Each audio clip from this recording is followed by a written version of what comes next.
No, it's been a while. You doing all right? Yeah, you're one of the only reasons I'm sitting in this chair. Thank you. Hi, everybody. How are you? Gavin, how are you, man? Good to see you. I'm good. I had an over-under that you were going to do this today. I'm impressed. I am impressed. Thank you for not canceling on us. Oh, you kidding me? Oh, we don't have much going on, other than Russia and Ukraine. And anyway, should we start? I guess I'm starting, huh? I guess I already started. Good afternoon. I want to thank everybody for joining us today virtually, including California's outstanding governor, Gavin Newsom, who went out to help with a recall, and he won in spite of me again. But along with leaders from industry and labor and local communities, each of whom we're going to hear from shortly. And here at the White House with Jennifer Granholm, our former governor and energy secretary, Gina McCarthy, the National Climate Advisor, and Kathleen Hicks, the Deputy Secretary of Defense. And we're here to make an announcement that sounds a little complex on the surface, but really it's about something quite simple. It's all about the belief we share that to build a truly strong economy, we need a future that's made in America. Almost exactly a year ago, I issued an executive order to prioritize strengthening our domestic supply chain. Because what I found out was that, if I was going to follow through on my commitment to say we were going to make it in America and build it in America and have all of it built in America, we needed a supply chain that was reliable and including critical materials like lithium, graphite, rare earth materials, which are badly needed for so many American products, but we're so much and we were in so desperate need of. These minerals power phones and computers, household appliances, electric vehicles, and batteries, solar panels, wind turbines, and so much more. Without these minerals, we simply cannot function. They can't function. And we expect the demand for them to increase by 400 to 600% over the next several decades. And up to now, we've had to import a significant portion of them, close to 100% importation from other countries, particularly China, Australia, and Chile. And when I signed the executive order last year, I was determined to change that. And we've seen what happens when we become dependent on other countries for essential goods, like computer chips. Everyone's become aware of that. And because the computer chips are so badly needed, why did the cost of automobiles skyrocket and become about a third of the reason for the increase in inflation? Is because they didn't have the computer chips. You can't build an automobile today without those chips, as well as personal protective equipment and so much more. And when it comes to clean energy, China has spent several years cornering the market on many of the materials that power the technologies that we rely on. That's why I committed us to build a clean energy supply chain stamped Made in America. And Made in America means using products, parts, and materials, as well as minerals. Cheers, hooligans. That are in the United States of America, we get them. It means betting on American workers. And it takes a federal government that doesn't just give up lip service to buying America, but actually takes action. My economic strategy, building from the bottom up and the middle out, is why in my first year as president, we had the greatest year ever in job growth in American history. 6.6 million jobs. Faster economic growth the fastest in nearly 4 decades. And that's why America added 375 manufacturing jobs last year, the highest increase in nearly 30 years. And that's why we've seen major announcements in recent weeks from companies like Intel, General Motors, Union Pacific Railroad, and more, building new facilities here in America, investing in American workers and buying American products and paying prevailing wages, Tom. Prevailing wages, a union wage. They created tens of thousands of good-paying jobs in Ohio, Michigan, Pennsylvania, Tennessee, all across the country. And today, we're announcing a new effort that's going to help us, in my view, keep that drumbeat for good-paying jobs, strengthen our national economic security, and ensure that we can continue to build a future that's made in America in a way that lives up to our values. So we're announcing a major investment in domestic production of key minerals and materials. Today, as I mentioned, China controls most of the global market in these minerals. And the fact that we can't build a future that's made in America if we ourselves are dependent on China for the materials that power the products of today and tomorrow. And this is not anti-China or anti-anything else, it's pro-American. That's why I'm taking action. Through the Department of Defense, and I have a Deputy Secretary to my, there you go, I thought to my right, the governor's to my, the Deputy Secretary is here. We're investing $35 million in MP materials, currently America's only rare earth mining and processing operation, to help create a fully domestic supply chain for the magnets that power electric vehicle motors, wind turbines, and so much more. We know that when the federal government invests in innovation, it powers up the private sector to do what they do best. And that's what we're seeing happen. MP Materials is announcing a $700 million investment in the magnet supply chain, creating 350 good-paying jobs. Berkshire Hathaway Energy, renewables, is breaking ground for a new facility this spring in your state. I know Gavin knows more about this than I do, but in California, to test the new process to pull lithium, which is used for batteries, for phones, for cars, for underground sources in California, Imperial Valley, in a way that's environmentally sustainable. And last week, Redwood Materials announced a partnership with Ford and Volvo to recycle lithium-ion batteries, so you'll be able to produce more of those batteries, taking out the minerals and reprocessing them so they can be used to power electric vehicles, reducing the need for new mining. And that's just the beginning, in my view. These new investments are going to do more than create good-paying jobs. They're also going to set America up to lead the world in building a clean energy economy and a clean energy future. As we build the economy, we're going to build it around working Americans. That means making sure that labor is at the table, the tribes and the people from the community are at the table from day one, and that environmental protections are paramount. We have to ensure that these resources actually benefit folks in the communities where they live, not just the shareholders. And that's going to create good-paying union jobs. And that produces more sustainability. You know, so we can avoid the historical injustices that too many mining operations left behind in American towns. I come from Scranton, Pennsylvania, used to be an anthracite coal mining. Mining is mining is mining, but there's all kinds of it. And that's why working to modernize America's mining laws and regulations, some of which are 150 years old.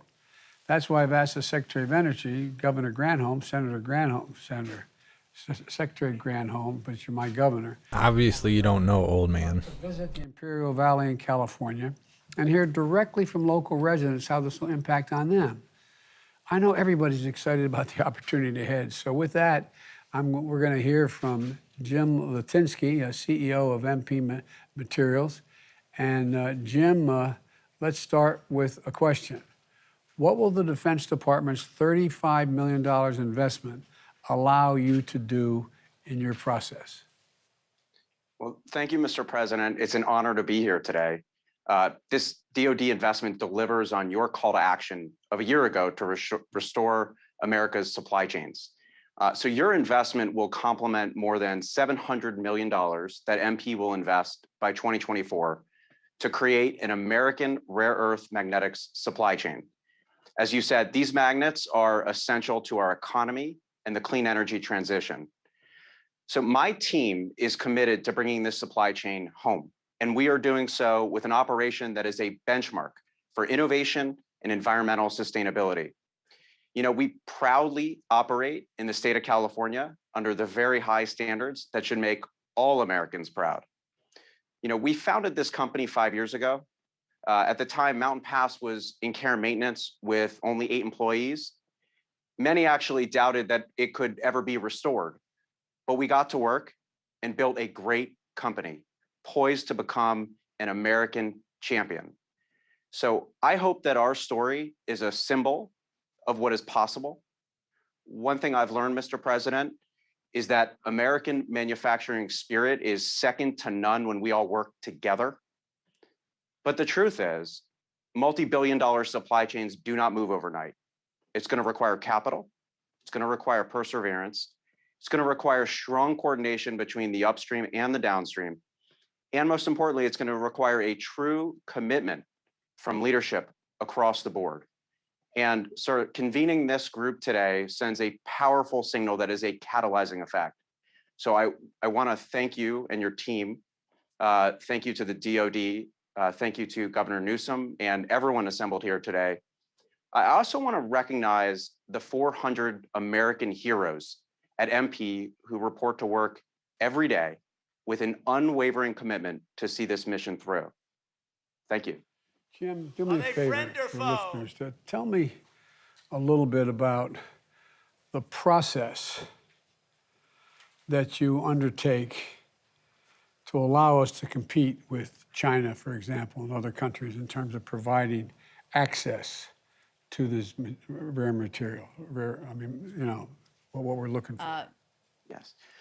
Well, sir, the good news is we are currently the second largest producer in the world. And we have, and this may be a little detailed for those who don't know about mining, but we have a dry tailings process and 95% of the water we utilize is recycled. So that means that not only are we competing globally, but we are also doing so in a way that, as I've said, all Americans can be proud of. We are, I can say confidently, we are the most environmentally friendly rare earth operation in the world. Well, I was told by our my environmental guru here that she pointed out to me that by 2025, we're going to be producing 500,000 electric vehicles per year. You'll be able to provide the material for 500,000 electric vehicles per year. Is that right? That's right, sir. We announced a GM as a foundational customer for a magnetics facility that we are building. And so I think the really important thing here is we are investing across the board, end to end, exactly as you have called for, so that we can have actually every aspect of this supply chain in the United States of America. Okay. Do I yield to you now, or do I go on? You can go on. I can go on, okay. Alicia, tell me about you, what you guys are doing. Yes, thank you, Mr. President. It's an honor to be here with you today to talk about the exciting work we're doing in Imperial County, California, and the benefits it could bring to the local community. So at BHE Renewables, we are working not just to secure a domestic source of lithium, but we're working to secure the most abundant source of lithium in the United States using the world's most environmentally friendly technology and providing economic and employment benefits in one of the most disadvantaged communities, counties in the country. So if this seems ambitious, it is. And there's no one better suited to take on an ambitious task like this than Berkshire Hathaway Energy. We've been operating geothermal plants in the Imperial Valley for 40 years, and we're currently operating 10 geothermal plants by bringing superheated brine from several miles beneath the Earth's surface and using steam from that brine to generate clean baseload power. And then we re-inject the brine into the geothermal reservoir. So what that means is that right now we are pumping 50,000 gallons per minute of lithium-rich brine to the surface. And because there is no proven commercially viable technology, we're pumping it right back down into the ground. That's So what she said. The good news is that we are currently undertaking 2 demonstration projects to prove that we can recover that lithium as we have it above ground in a commercially viable manner. So the first of those All right, I'm getting another beer. Give me a second. Going to come online this April. And in that phase, we will extract lithium from the brine. And that project is supported by a $6 million grant from the California Energy Commission. Thank you, Governor Newsom.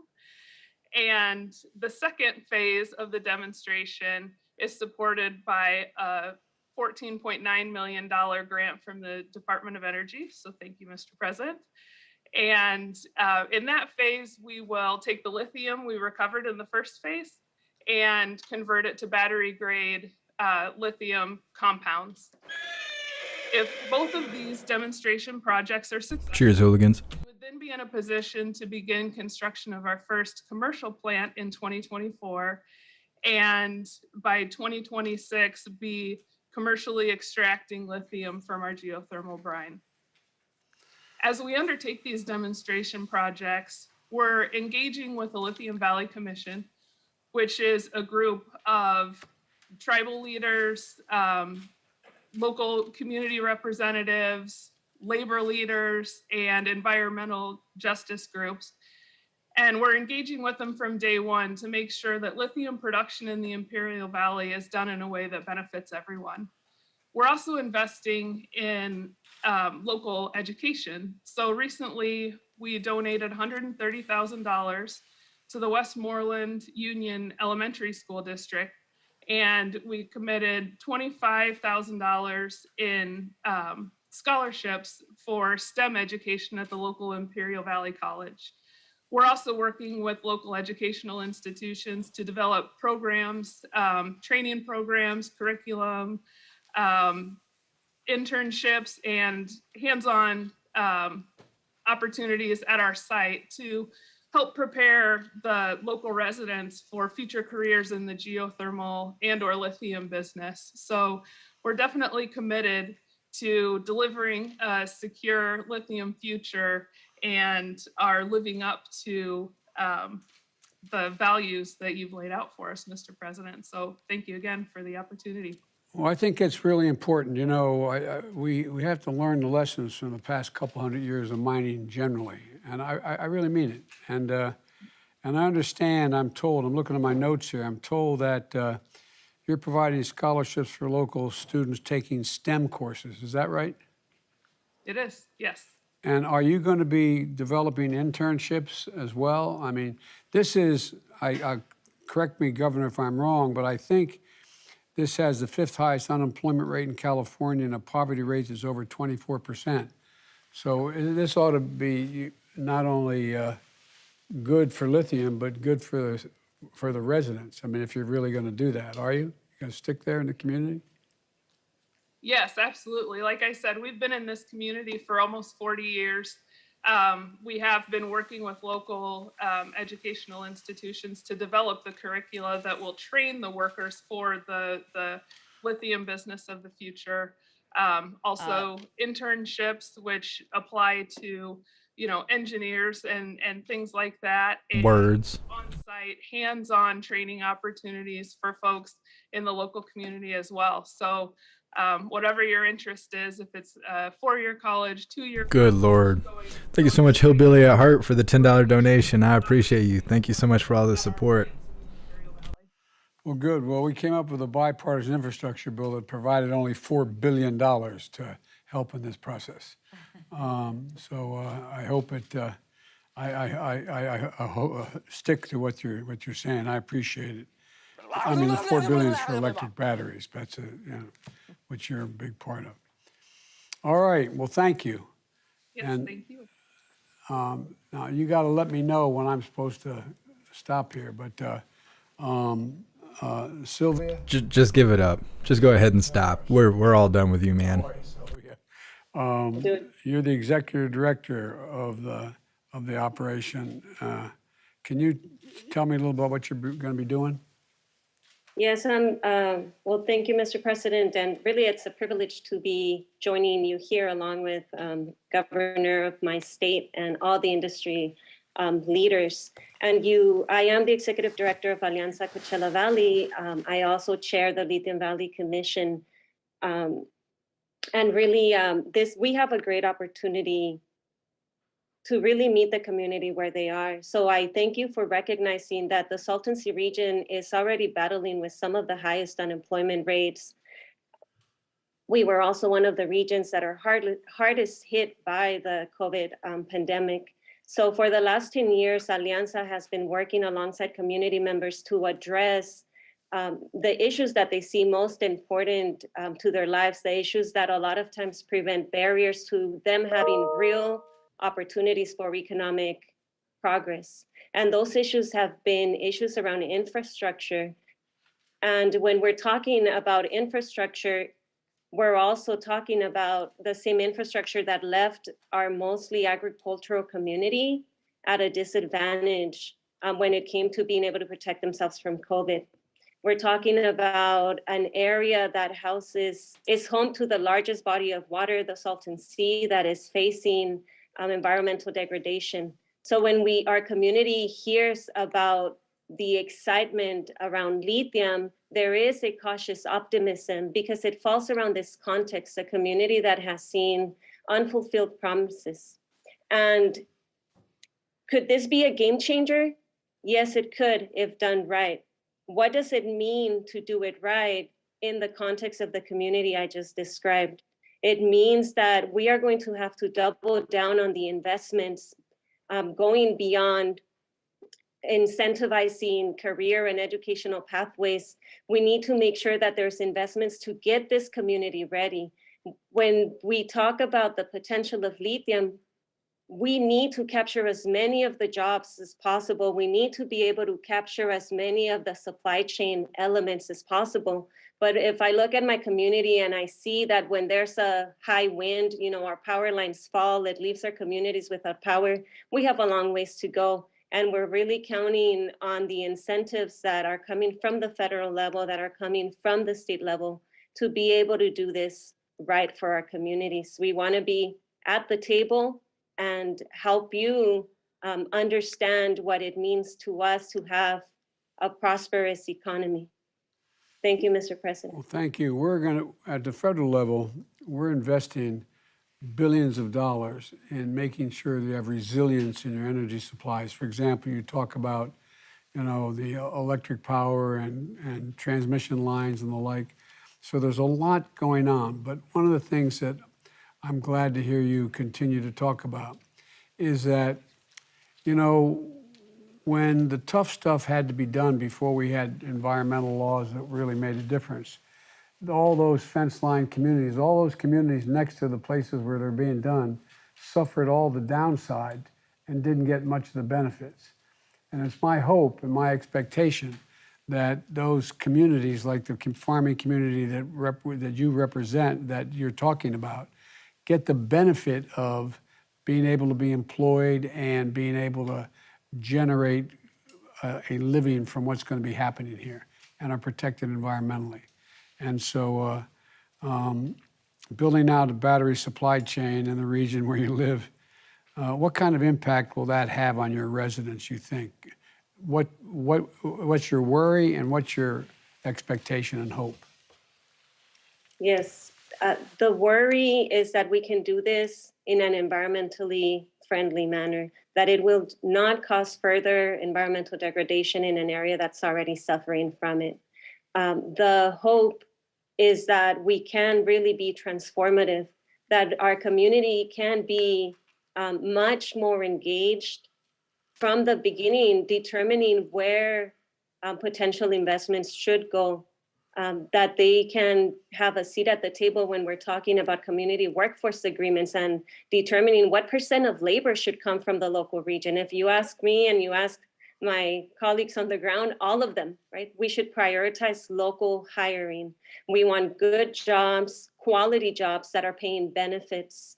And we want to make sure, again, that this community is transformed beyond only building the industry up. We have a beautiful landscape. Almost sounds like protesting. That needs additional infrastructure, roads, access to parks. Auto tunes, what? Dropping that hit. I think we have the right pieces to build from. There is the values that you have mentioned are in alignment with the values that the community is asking for. the framework that I know Governor Newsom will talk about is in alignment with what we're asking for. Now, the hard part is in the details in implementing it and making sure that all of us can be working and having those tough discussions, whether it's going to be that we're asking for fees, royalties, community benefit agreements, and that we really let the community determine. Thank you so much, Wolf Mule, for the $3 donation. I appreciate you. Thank you for all the support. I think you agree that one of the great things about the country is that we don't have to choose jobs over the environment or public health. And committing to the highest environmental standards could even be one of our nation's most competitive advantages if we're smart about it. We've talked about that, you and I. What steps are you taking together with industry, workers, local communities, and tribal nations to help us secure domestic sources of critical minerals in the right way? Yeah, well, first of all, I can't impress upon you, Mr. President, how important your words are to the community. You heard that in Sylvia reflected in her comments. But look, at the end of the day, there is anxiety that, you know, with what we refer to as the Saudi Arabia of lithium down there in Imperial Valley, this extraordinary economic opportunity that now presents itself, that people can be left behind. And to hear you reinforce that frame, that it's not just about growth in the abstract, it's about inclusion. It's about reconciling the past and making sure that our values are front and center in our policy to accelerate into the future. And so just those words are important, but I want you to know we're following up by codifying them and organizing with Sylvia and her team with a community benefits package, focusing not just on the economic opportunity, but making sure that the growth and inclusion strategies include local hires, include local benefits in a sustainable way. And that's what's so exciting from my perspective, because you know, there's an old African proverb that says, you want to go fast, go alone. But if you want to go far, go together. And I think the opportunity to set this up where we can go deep in these conversations today, where we can accelerate those investments, presents itself anew. And you're giving us enormous amount of energy in this space with these new resources and a resourceful mindset, where we also can address the twin problem, which you began with, and that is national security. And recognizing and reconciling the world we're living in. And what are the trend lines that define that world, and becoming more supply chain, less dependent, but more independent, and providing those domestic opportunities. And I'm very prideful, Mr. President. California is still the most dominant manufacturing state in America. 26% of your jobs, American jobs, came out of California in December, 26%. We're really proud of the American job recovery. We're really proud of California's approach, but it's around creating policy that it could accelerate that growth, but again, with this mindset around sustainability. And so thank you for, again, your leadership, and we're really looking forward. We think this is big. We don't want to understate it. We also don't want to overstate it. We're still doing a lot of the due diligence, but if it's as big as it appears to be, this is a game changer in terms of our efforts to transition to low carbon green growth and to radically change the way we produce and consume energy. And this is a hinge moment in the history that you're making, not just here today, but the work you've been doing the last year. Well, thanks, Gov. I agree with you. This is one of those moments. It's one of those inflection points in history. And I've been saying that. You and I, we've spent a lot of time together. You and I both talked about it. There's so much that has the potential to change for the better.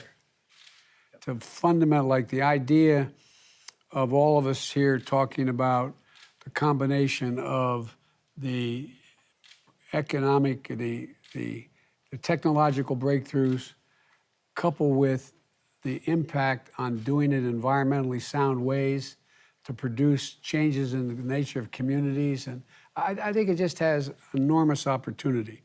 And as someone was pointing out to me today, your economy in California is bigger than about the size of Russia's.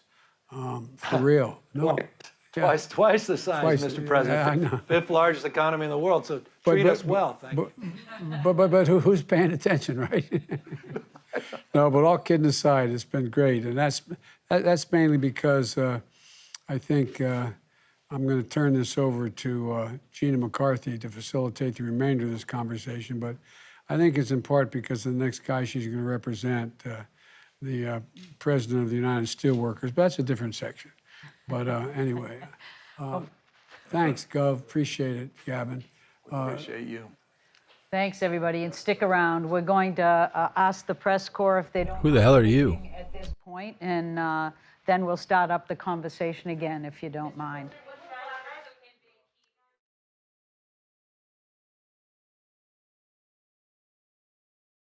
Okay, well, so in 24 minutes, Jen Balsacki will be on stage, and we will be blessed with her presence. So let's get some music going. I will see if there's any lives or anything going on to kind of fill the time so we don't have to cut the live off. For everyone that hasn't seen, I did just post a video with updates on my spider bite and my car, and I forgot to talk about my cat, right? I got the paperwork for my cat, but I got to turn it in, and we'll see what happens from there.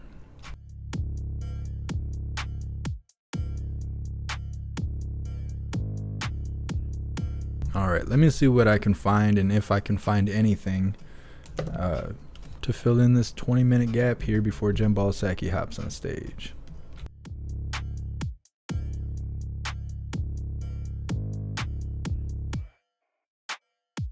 What's up, Gang of Four?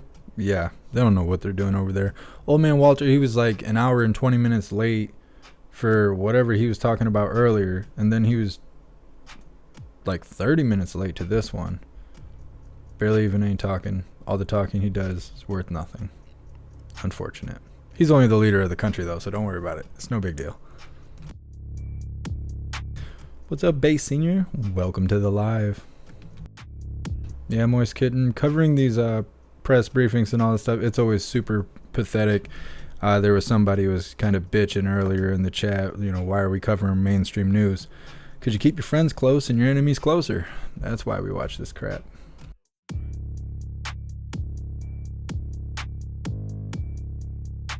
Clar 420, well, happy birthday to you. Thanks for joining us on your birthday. Big shout out to you.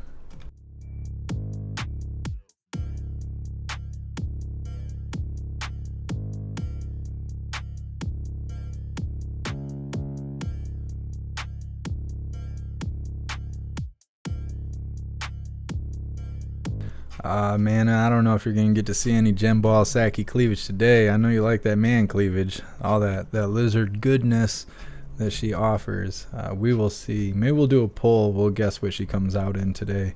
Probably 10 minutes or so before she's supposed to be on stage. We'll see how it goes.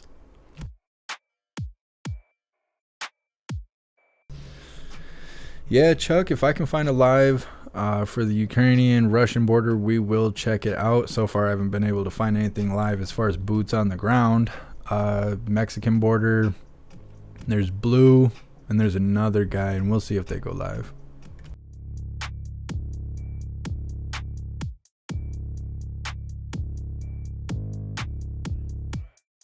I'll check it out, his story. Gang of Four, can you get this? Can you see the biters? The spider bite. I feel like old man Walter. Spider bite. No, it's in a sensitive location. If I put it on the screen, I'm gonna have to charge you $3.99 a month. No, I'm kidding. It's on the front of my shin, and if I put this up on the screen, y'all are gonna see a part of me you ain't seen before. Snugsy is about to nod off. I don't know what he was gonna do, have a stroke or something. Old man Walter, he's getting there. He's getting up there in age. Steven, yes, the cat's name is Klaus. We call him Handsome Klaus because he's one of those fancy kitties. What's up, Larry? Craig channel. Yeah, I'm fine. Making the best of things, you know.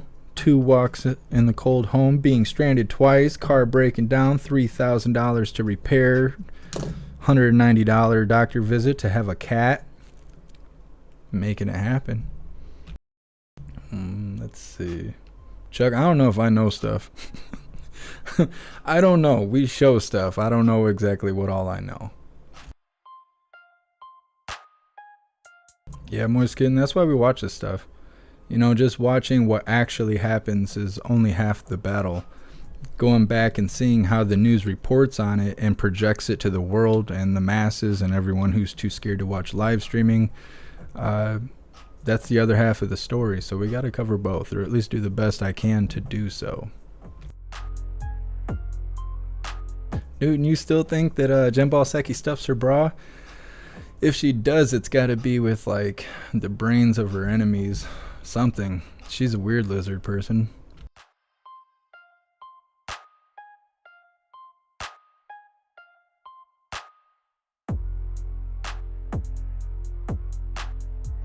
Dawn Break, we'll see. We'll see. I've been thinking about getting a neck tat. That'll bring viewers into the live now that I don't have dreadlocks anymore, but we'll have to see what it's gonna be.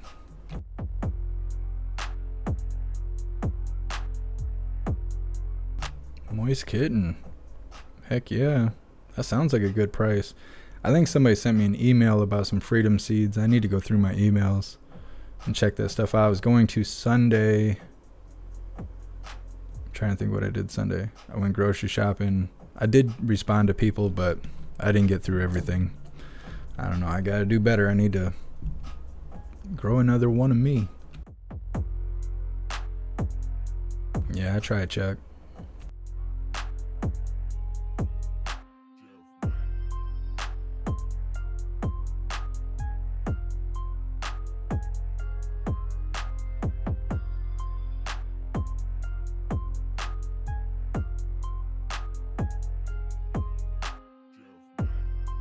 ZPAR. So I need the passenger dim headlight replaced, just the light bulb, oil change, spark plugs, wires, oil pan replacement, timing belt, head gaskets replaced, or at least the assembly replaced, and then I should be good for another 100,000, 200,000 miles, I guess, on my Subaru.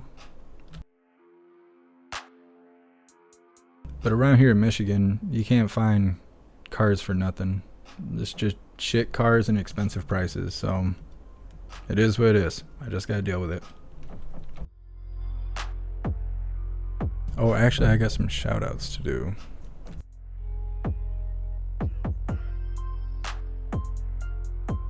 Thank you so much, Roberto. Hopefully you are here.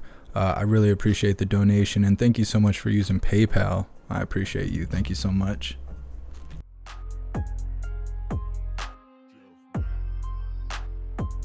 Thank you so much, Cornish, for the $4 donation. I appreciate you. Consider it the first monthly payment. Well, you know, you check your inbox later.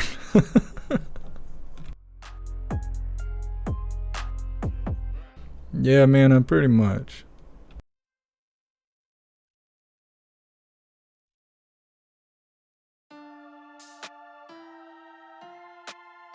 What's up, Hydrodynamic? No, I did not hear that. I have not heard anything about the U.S. convoy. I hear rumors and stuff, but I haven't heard anything official.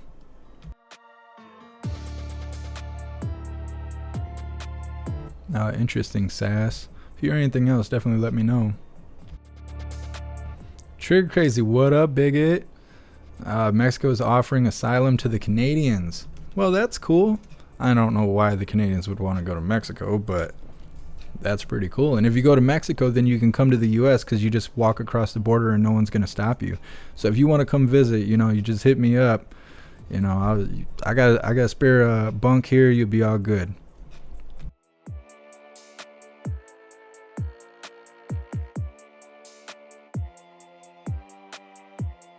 Craig Channel, I just have Bud Light. I don't have anything special here. I should be making some coffee because I haven't eaten in like 2 days, so I'll probably be sick as hell here in a little while.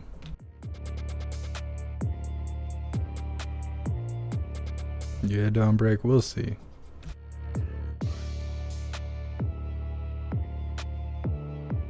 Thank you so much, Clar420, for the donation. I appreciate all the support, and happy birthday to you. I hope today's awesome.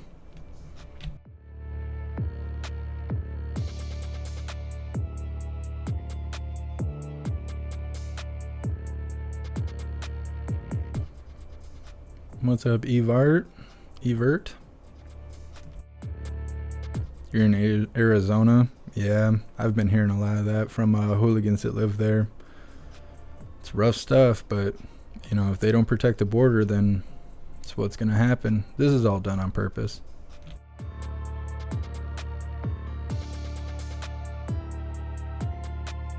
Manna, don't cover up my neck.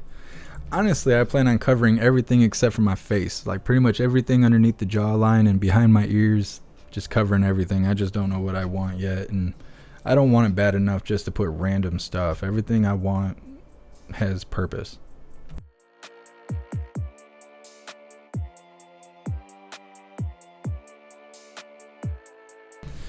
Yeah, Chuck, I'd like to have an intern. I don't really want people working for free. I already feel bad that my mods don't get paid, but I don't know how to set up a payment system when I don't even know how much I make, so it makes it difficult, but I definitely need some help.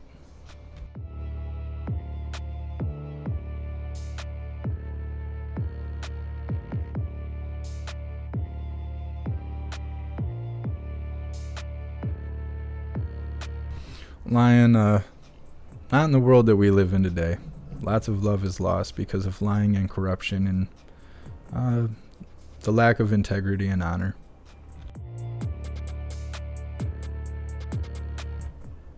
Shane, I have heard of that. I will have to check it. I gotta get past this car stuff though. I can't be purchasing freedom seeds now that I just have to drop $3K. I'm pretty much gonna have to use credit cards to even pay that off. Norma, no, I do not work at the factory anymore. I was let go because of this job. I haven't told anyone that. That's the first time I've ever said that out loud, but it's been over a year now.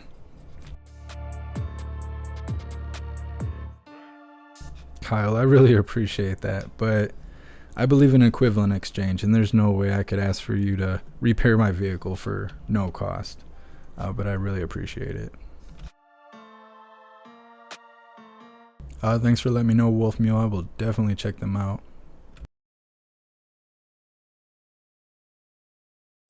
Slowly TV, I did not realize that. I thought it was interesting that old man Walter was stammering and he was severely slurring his words. I guess the other interesting thing was how many people in the chat were defending him, saying it's just a stutter. A stutter is different than slurring your words. I'm telling you, if I drink another one of these and I start slurring my words, I want you to tell me I'm stuttering. That I'm not inebriated. So just saying, but he popped up on here and he was a little bit more chipper. I thought he wasn't slurring as bad. I don't know. They gave him the juice. They hooked him up. Oh, Edward, I don't want to ask for something like that. You know, cars break down. This stuff happens. And I don't need a car to do my job, so, you know.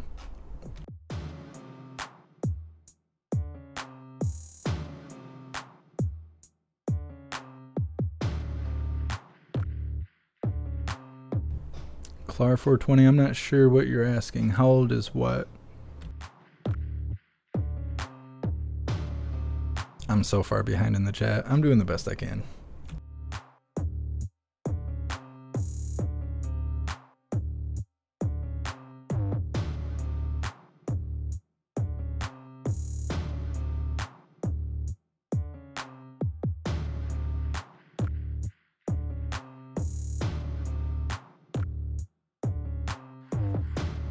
Not too much longer.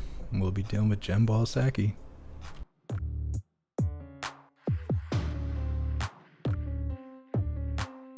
Yeah, Shane, I pretty much expect Jembal Saki to be late today. Why not? Everybody else in the White House has been. Might as well just keep it going. What's up, Philip? Krista Blue, how about a Klaus neck tat? Like his name or his face?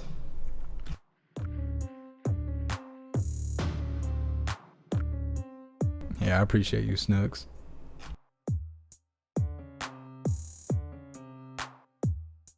Shannon, you heard the National Guard was called up to the DC. I don't know, I heard that they were up there putting up fences and stuff for President's Day, I guess. But I don't know why, because the White House didn't do anything yesterday as far as I could tell. I was checking the live schedule all day thinking like maybe old man Walter would come out and say something, but no, I guess not. I don't know what all that is about. It's pretty much like anytime you would expect old man Walter to speak, he don't show up. Like, I don't get it.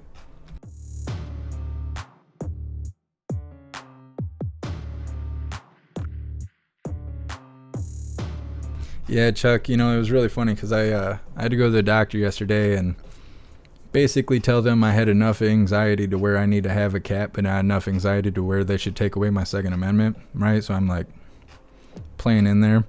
They were like, what do you do for work? I was like, oh, I'm an investigative broadcaster.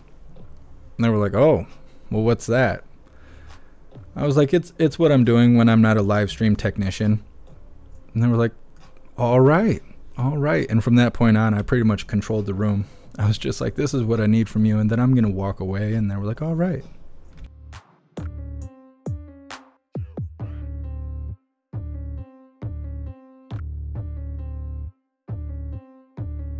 Cynthia, yes, I do have a P.O. box. If you send me an email, I will send you the address. I don't have it posted because people who have bad intentions will do something wrong, and I will send the federal government after them, and you know how people are. They don't believe you until you do it, and so I would just rather save the trouble. So if you send me an email, I'll send you the P.O. box.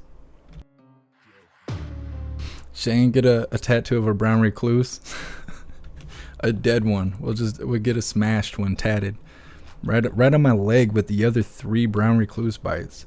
That way they know this is not a target. This is a burial ground.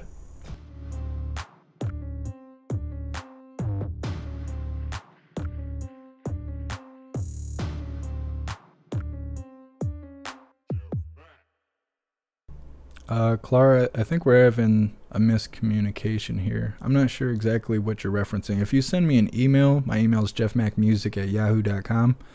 We can continue this conversation. I don't think there's a direct message system for YouTube. Zpar, I can't tell you what kind of factory.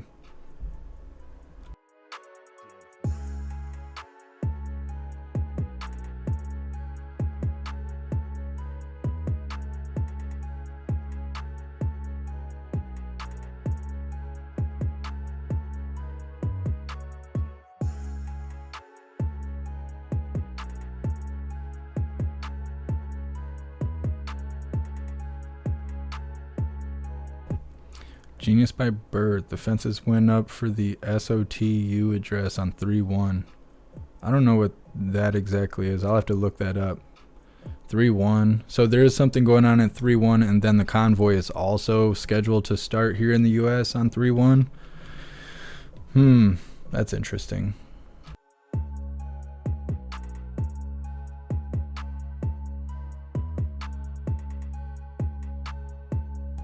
True Crazy, I seen that. I see that live streamers in Canada are now being pushed out. That's what happens when you expose the truth. All those tyrants, they don't want you telling on them. They don't want you telling the world, hey, maybe we should stick together and put our differences aside and stand up against the system. No, they don't want words like that being said. Thank you so much, Norman, for the $20 donation. I appreciate you. Thank you so much for all the support.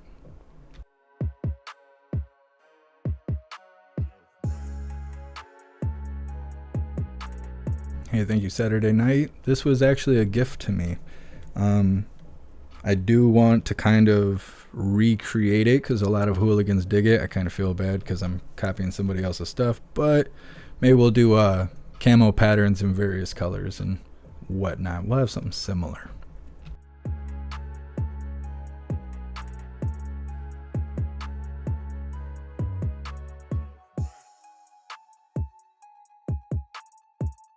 Thank you so much, Aaron, for the $5 donation. I appreciate you.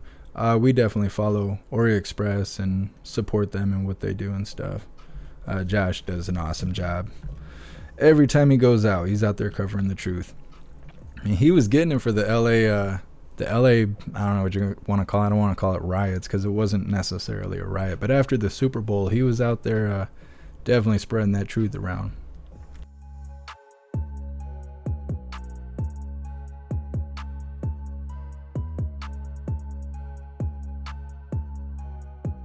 What's up, Stacy?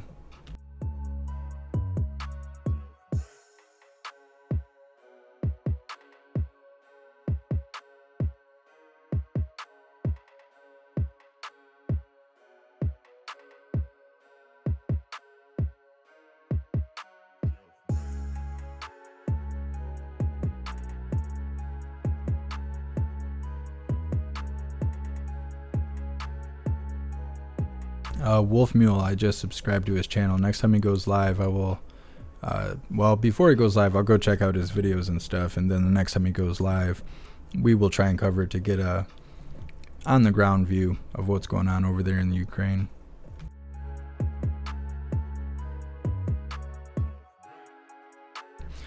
Nah, Crystal Blue, I can't get a cat face on me. People are going to think I play for the wrong team. Most of the tattoos I want are words and stuff like that. Bye, Steven. Thanks for stopping in. Wade, State of the Union address on March 1st. Thank you for clearing that up for me. Wolf Mule, convoy in Australia and New Zealand got stopped by police. Interesting.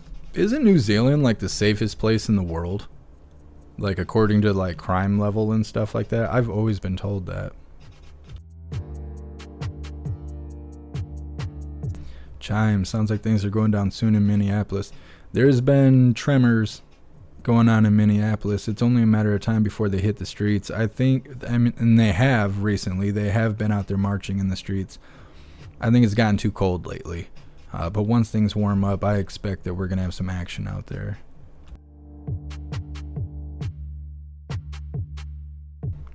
Craig Channel, I can see what I can do.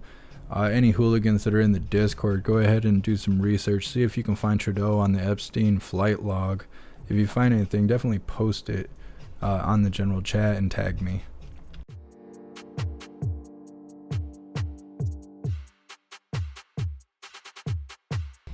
Genius by birth, I have been hearing that too, and I'm kind of not surprised. We knew that the media was going to, you know, take what the truckers were doing and blow it out of proportion as much as they could. That's why the mainstream media goes down there, so they can try and capture footage at a specific angle to try and push their narrative. Once the Canadians basically peacefully left Ottawa, and no matter what the officers did, there wasn't any kind of violent or crazy retaliation or any kind of, you know, anything like that. They were peaceful no matter what happened. The best thing they could do was go after anyone that supported them. That's how tyranny works. Little Boots, Montana truckers are on the way. Awesome. I'll be looking for the live streams and stuff. We're going to cover all of that. What's up, Half Century?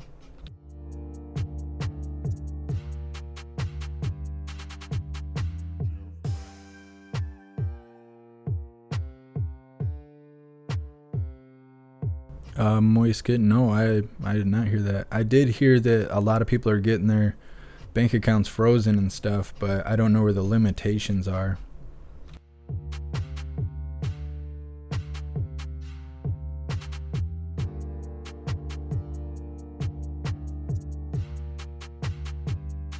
Genius by birth, Norway is the safest country. Interesting. What's up, Delilah? Welcome to the live.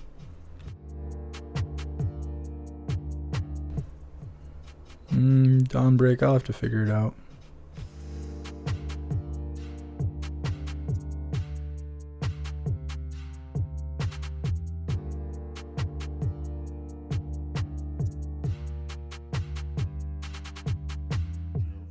I don't know what you're talking about. Nobody did anything to my ride. My car just broke down on its own. Whoever owned it before me didn't, you know, they probably didn't take care of it that well. The body's really good. The interior's really good. It runs pretty good. But then out of nowhere, it just started overheating. The RPMs weren't throttling. I didn't necessarily see any white smoke. And I was going to check the fluids, but I figured if there was something wrong, there's nothing I can do about it. So I just took it in instead of looking at fluids that I don't really know anything about. What's up, Pipe Jones?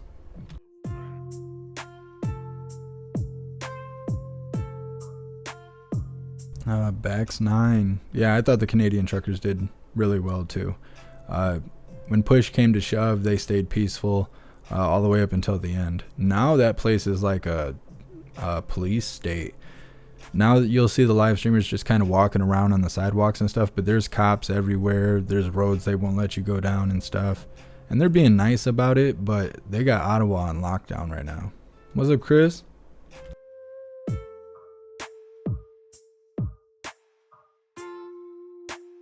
Moist kitten, what's my favorite food? Chinese food, I guess, probably. I mean, I like cheeseburgers and chicken strips and stuff like that, but I like Chinese food.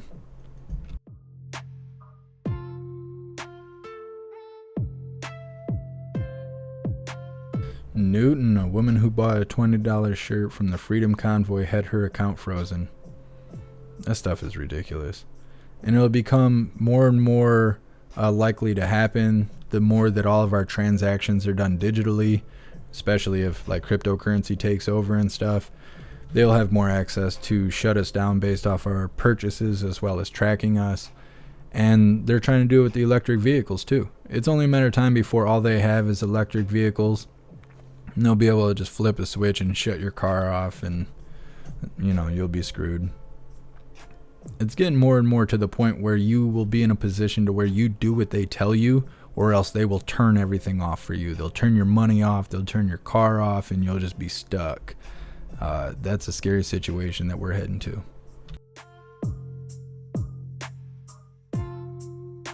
Interesting genes by birth. I will keep an eye on that.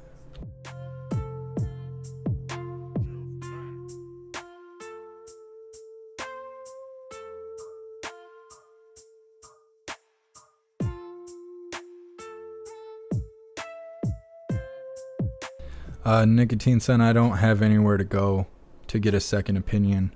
I've been to like 11 or 12 mechanics between where I live and Ludington, like within an hour radius. I've talked with everyone, but around here people are so poor that they would rather operate with low integrity and rip you off than be honest and have you go somewhere else, or they would actually turn you away. The way things are here, you either do what they tell you or they'll turn you away. And I've burned bridges with so many mechanics and stuff. It's basically this, or I need to learn to work on cars by myself in a little baby apartment where I'm not legally allowed to work on my car in the parking lot.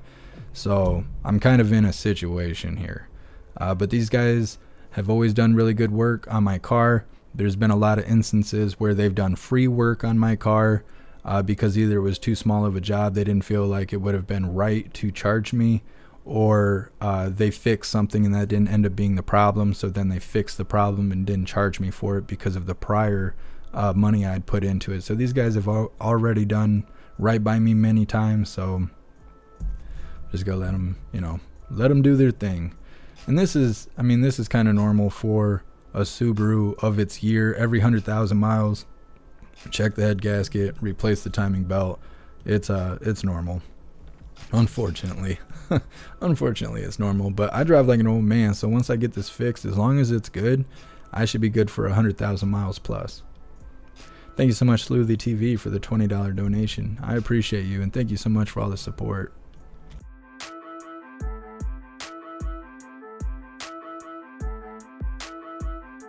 Trig Crazy, the mall in Ottawa was closed for 3 weeks and is in lockdown for investigation.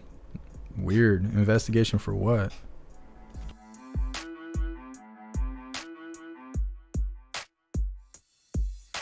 Jen Balsaki, 4 minutes late. Thank you so much, Genius by Birth. Yeah, Genius by Birth, for the $20 donation. I appreciate you. Thank you. They're freezing their accounts indefinitely. How can they do that? What do they do with the money? I'm trying to think, because PayPal just got in a lot of trouble because they were freezing people's PayPal and not giving them their money. And I guess they just kept it. And it's not right. So they got in trouble by like the Supreme Court or something. They got in a lot of trouble. I should look it up before speaking on it too much. But over the summer, we were watching people like Oreo Express and stuff where their PayPal was just getting locked for no reason, and then PayPal just keeps all the funds. Scary situation. So I don't know. They have too much control over us already. Trick Crazy, your bank account was frozen 2 days ago. Yeah, not good. Not good. What's up, baby steps?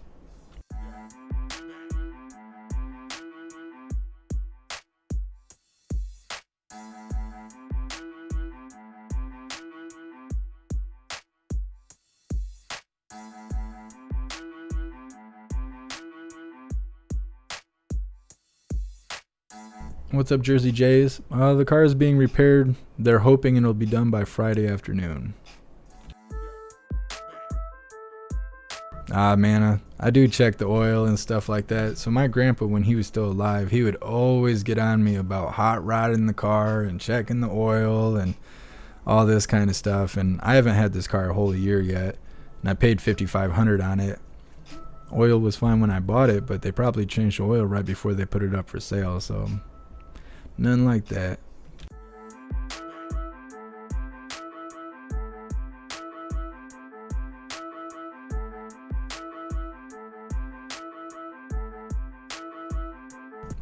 Rip curl.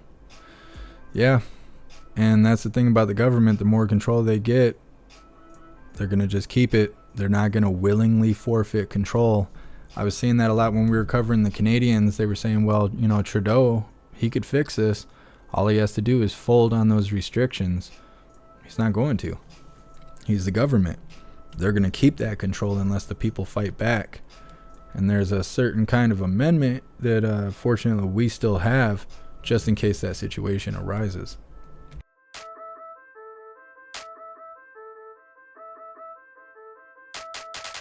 Yeah, Judas, I know. It's real common.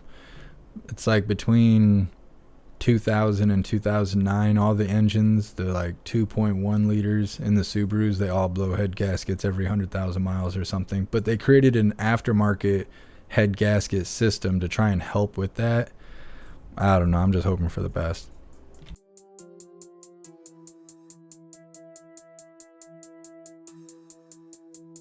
Genius by birth. I wouldn't be surprised if all those tow trucks came from Michigan.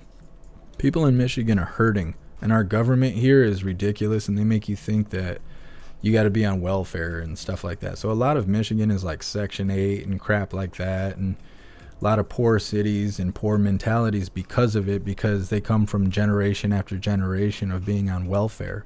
They don't believe that they can make it on their own. So they just accept the fact that they got to go to DHS and file paperwork to get free money from the government. So the government maintains control here. So I wouldn't be surprised if they got the call, the tow trucks here got the call from Ottawa or wherever and was like, hey, we'll hook you guys up with some money if you come here and do some unlawful stuff or whatever. I'm sure they were all too happy to, you know, go and make some cash. Around here, they'll do it however they can if they can get away with it. Moist kidding. Do I think we're heading into World War III? I don't know. It's too hard to tell with all the nonsense. We have old man Walter telling us what's going on in Russia and the Ukraine, so who knows if any of that's even true.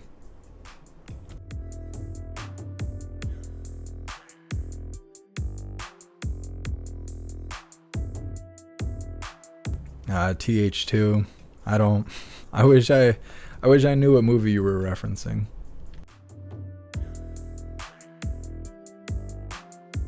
Yeah, 0 views for sure.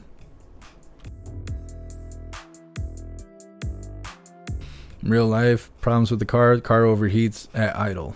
That's mainly it. The car overheats when it's idling. It takes like 3 minutes. You'll hear the fans kick on. About 3 minutes after that, it's like almost at the red line.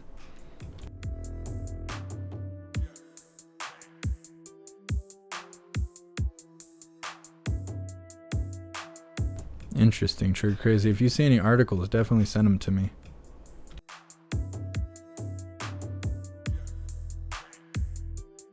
Yeah, hillbilly at heart. I agree. Yeah, Moist Kitten. Cars around here are ridiculous. I'd mentioned this earlier, and it's like you get a Chrysler Sebring that's like 20 years old here, has 200,000 miles, it's rusted as shit, barely drives down the road. Person's asking $7,500 all the way up to $10,000 for that car. It's just the way it is around here. Poor people, poor thinking.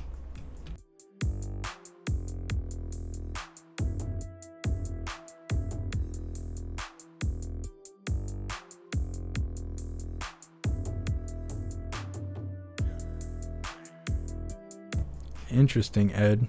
Well, doesn't a vehicle that gets towed have so long before it goes into like default or whatever, where they have the availability to auction it off? Craig's channel. I know. I appreciate it.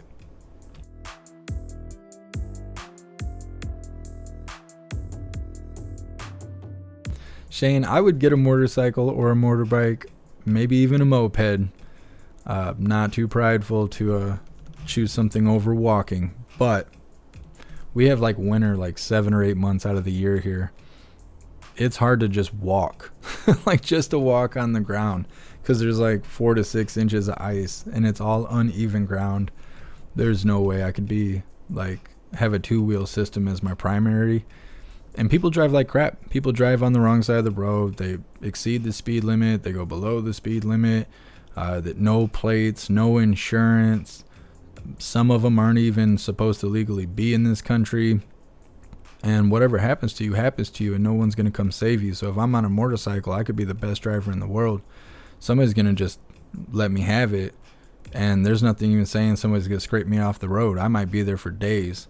So there's no way I can do that. What's up, Funky Landscaper? I'm doing all right. We're just sitting here waiting on Jem Balsacki, who's almost 15 minutes late now. Keys by a Toyota Echo. I would buy a Toyota. I don't know if I would buy an Echo. I need something that has 4-wheel drive.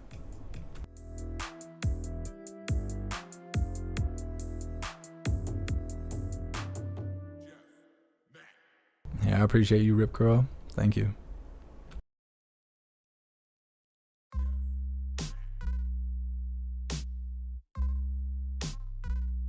I am way behind on the chat. I'm like scrolling.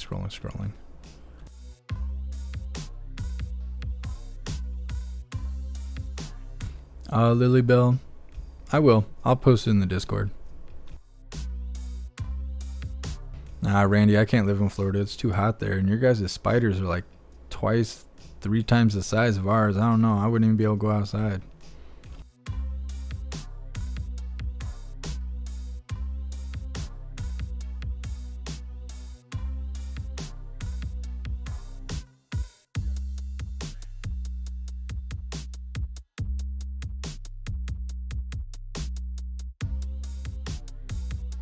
Thank you so much, Genius by Birth, for a $10 donation. I appreciate you. Thank you so much.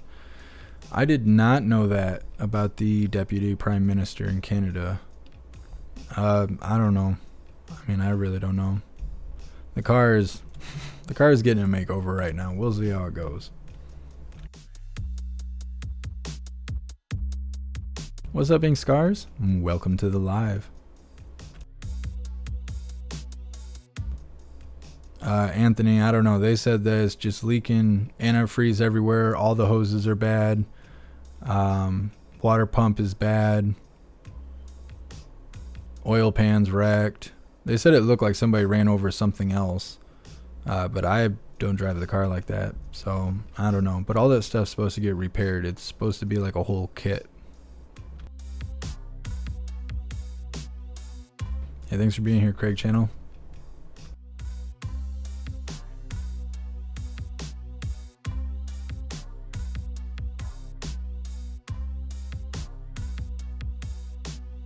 Yeah, Channel Q, I'm not surprised. You know, that's how the system is. They can just blatantly do illegal stuff because there's no one there to arrest them. There's no one there to hold them accountable. The laws are for us, not for them. And I don't know what to do about it.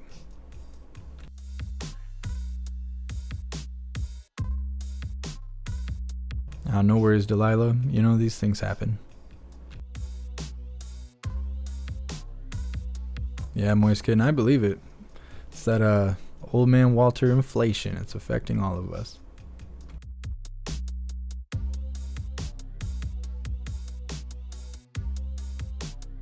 Capchat, I don't even have the car. The car is at the mechanics. It has been for 2 days now. Man, no. I drive like an old man and people hate it, but I don't care because I ain't never been in a car accident. I ain't never been pulled over.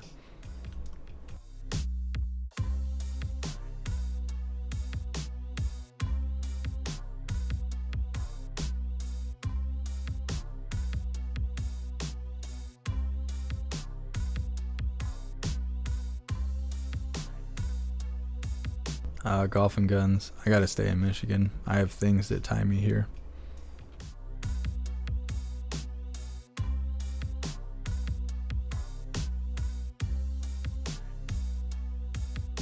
Yeah, I appreciate you, Jersey Jays.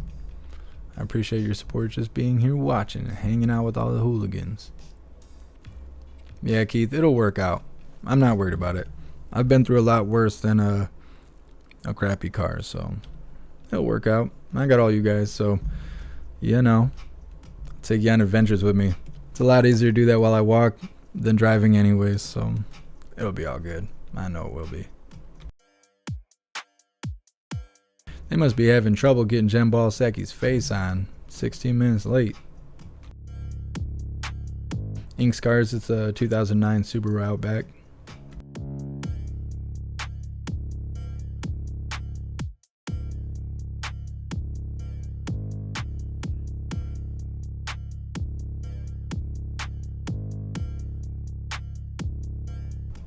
Rip Krill, no.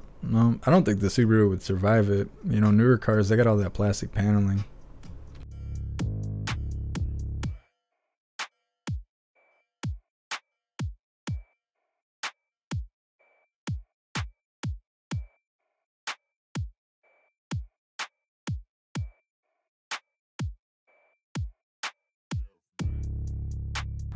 Interesting, trigger crazy.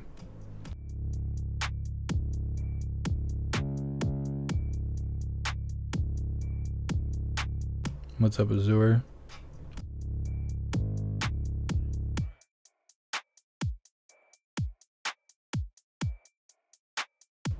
Yeah, Jersey Jays. Yeah, I agree.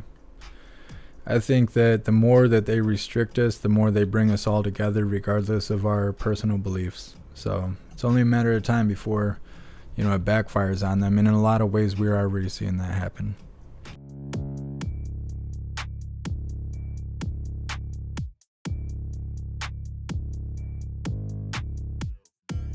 Hey, I appreciate you, Mexico Cow. God bless.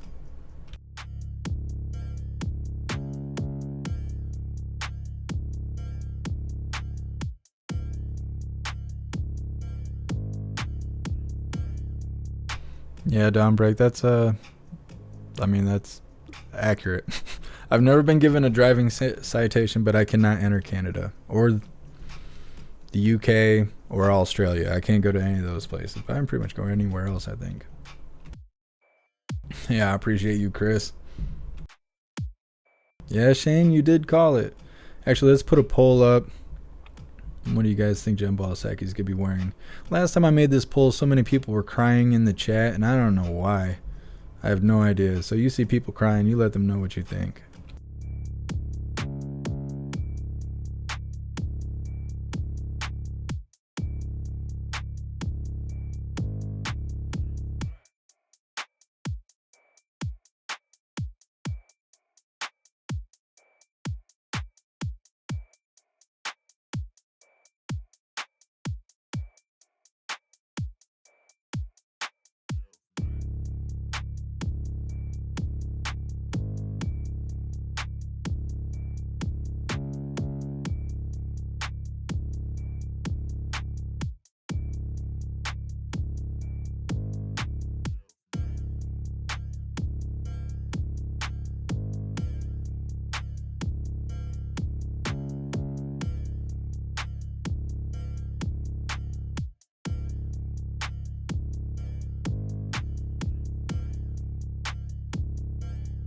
All right, there we go.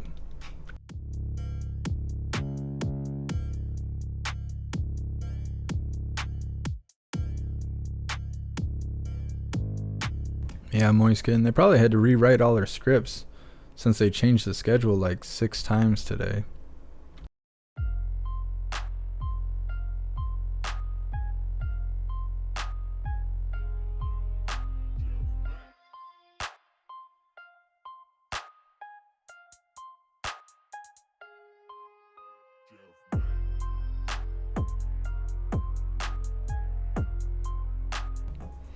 Yeah, Matt, I don't know, it is what it is. Definitely wouldn't be the first time. Dutton, I couldn't even do they still make Geo Metros? There's some funny stories I wish I could tell you guys without it being considered hate speech. My mom used to say funny stuff about people that drove those. basically anyone that drove one, they're probably from San Francisco. I guess that's probably the simplest way I could get that message across without getting flagged.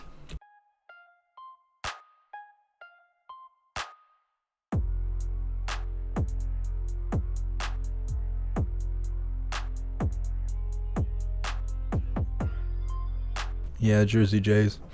It is only a matter of time. Nah, son, I don't know. I don't do the fake stuff. I need everything legit. I prefer it that way. I don't know why. I see people get away with all kinds of stuff. Just crazy illegal stuff right out in broad daylight. No big deal. I walk across the street. I'm getting hit with jaywalking, and then the officer suggests I have a false ID and that I need to be handcuffed and have my face slammed off the cop car at 17 years old. So I got to be legit as possible because I get no special treatment at all, despite what the Pentagon may say about, you know, that white rage and crap. So no special treatment for me. I am held to the standard at all times.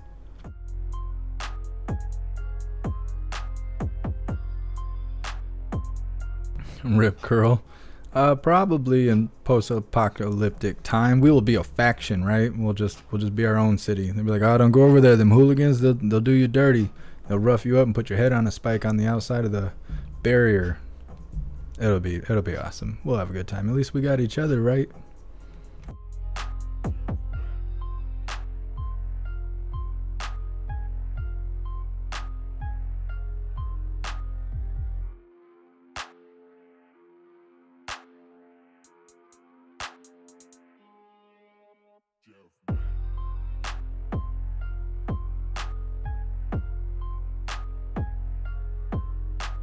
Hillbilly at heart. She'll be wearing a Pinocchio outfit. She should. All that storytelling she's doing. She should come out here dressed as Mother Goose or Cat in the Hat, because she's got stories for days.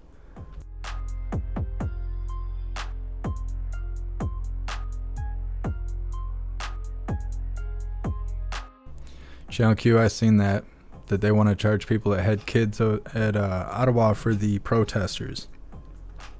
I did see that. Anything they can do to make somebody's life hard. It's stupid.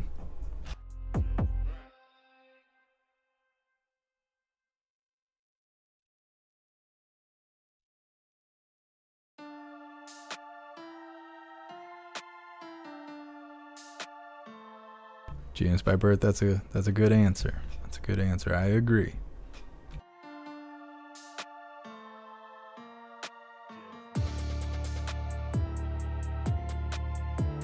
Hey, I appreciate you, Willie's Lucky.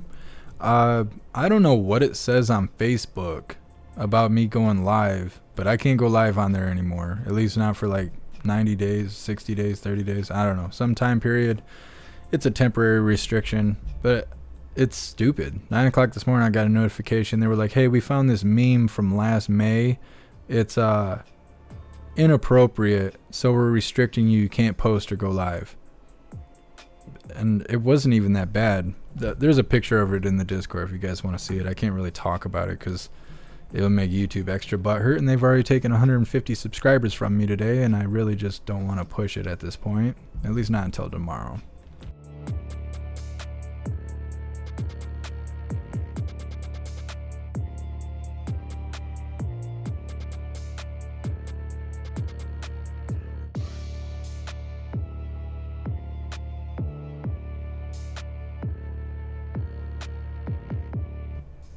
Kev Chat, they got the diesel motor in those. If it's the one I'm thinking of.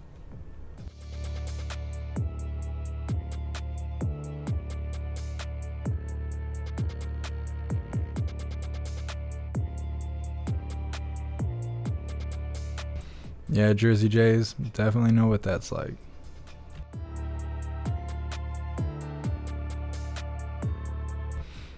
Yeah, ink scars, definitely. I want to get the Hooligan badge tattooed on me. I'm just not sure where.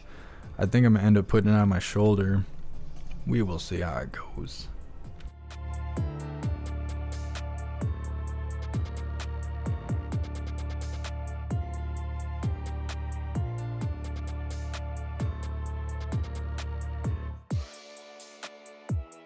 Rip Curl. I'm in Michigan on the west side, as far west as you can go in Michigan. So like the opposite side of Detroit.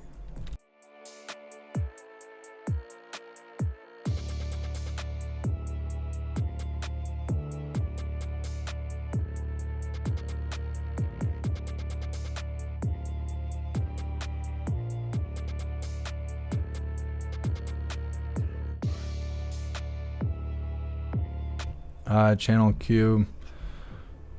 We'll see. We'll see.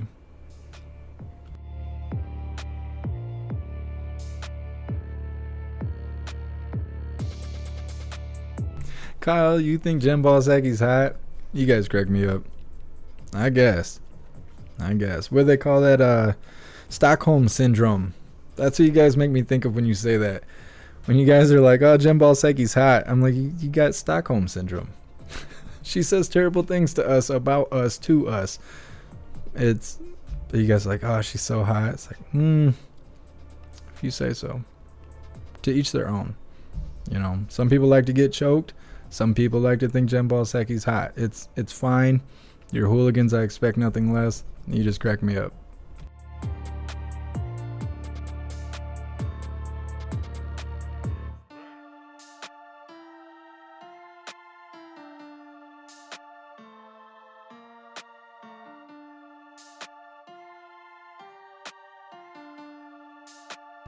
Chris, you got 7 strikes in 3 hours on your Facebook and then went all the way back to 2019. Yeah, that's what I worry about here on YouTube. I had to take so we did a 12-hour live Friday, and then we did a 12-hour live Saturday, and I had to take that live down because there were so many questionable things that happened throughout the day that one video on its own could have been enough strikes to delete my whole channel. So I removed the video, but it's still up on Twitch, Odyssey, Facebook, and Rumble.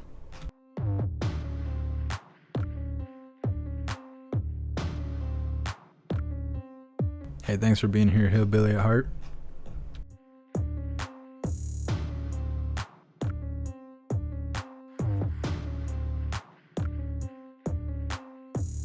Steven, I'm getting my logo done across my back, but they want $400 to do it, so I gotta kind of wait on that.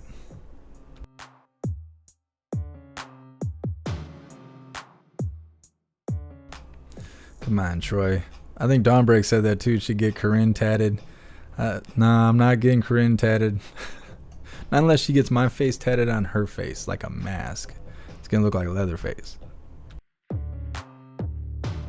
Jersey Jays, if you want a Hooligan t-shirt, we have a merch tab. If you click that blue banner at the top of the chat, it's my link tree. It has everything, all my links on there. You follow me everywhere, Instagram, Twitter, Getter, Gab, everything, everywhere. Click every link. But if you check out the Hooligan merch, there is shirts like this, well, sort of like this. Hooligan shirts, JeffMAC shirts. We have Pro Second Amendment shirts up right now. And then I have a couple of designs that still need to come out.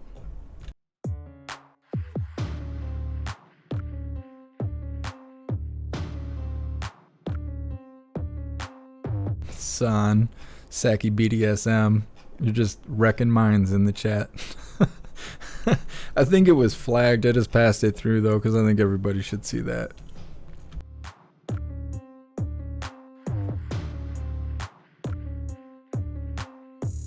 Alright, I'll check it out, Dawnbreak.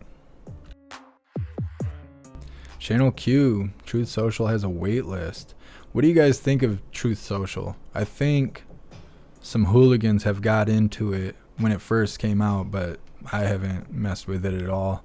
And I've been seeing all kinds of reports saying it sucks and it's buggy and it's laggy and there's problems with uploading video and it's a failed system and all this stuff, but who can trust articles? That's somebody's interpretation based on their perception. Okay, I'm sitting here squinting at the screen and I don't have to, I just choose to because I like my life being hard.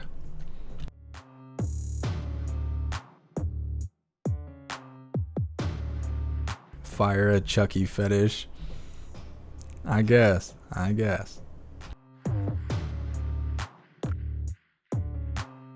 What's up, Sassafras? Welcome to the live.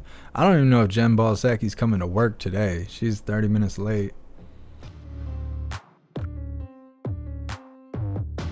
What is up, Bipolar Bear? You just coming in with the hard hits.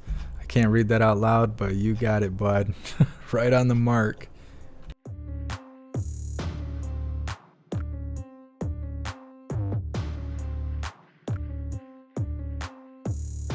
Awesome, Jersey J.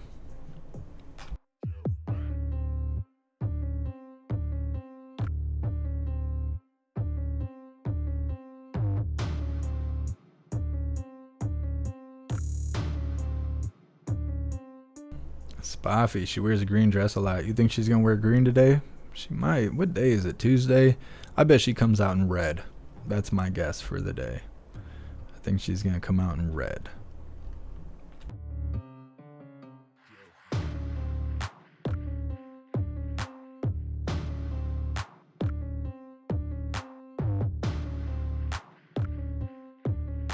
Shane, you made it into Truth Social. I think it's weird that Truth Social, and I've seen a lot of people say the same thing. So what is it called? Parler. When Parler came out and everybody flocked to Parler and they were like, oh, this is the real deal, freedom of speech platform, yada, yada. Amazon told them to take it down. Apple told them to take it down. There was like 2 weeks of warnings or something, and then eventually they were let go of. And all that information was forfeited to the government, the metadata and tracking information, and that's how they found all the insurrectionists, is because when you had the app, you give them permission to different data on your phone. So they were able to get that data from Parler and track all the insurrectionists, quotes, so they could go make arrests and stuff like that. And then Parler came back out. I don't know if it's still alive or not. But then Truth Social is also on the Google Play Store and whatever the equivalence is for Apple. And a lot of people are like, well, how free speech will this be? Because it didn't work out for Parler. Why would it work out for Truth Social? So I think a lot of people are still on the fence to see what's going to happen because of the familiarity with this going on. Dutton, I think it is, but I think on the Apple Store it's called like MAGA. It's almost like the Trump app. It doesn't really even look like I guess I don't know what I'm trying to say. Hold on, I'm gonna see exactly what it is called.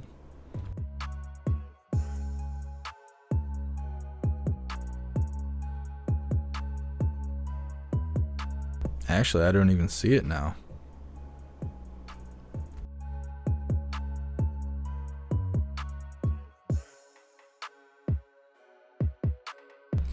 Weird, I don't even see it now. So I don't know if this is just technical difficulty because I'm in the middle of a live and, God forbid I look like I'm not lying. But I swear it says MAGA something, and then like in quotations it says Truth Social. But now I can't even find it on my phone.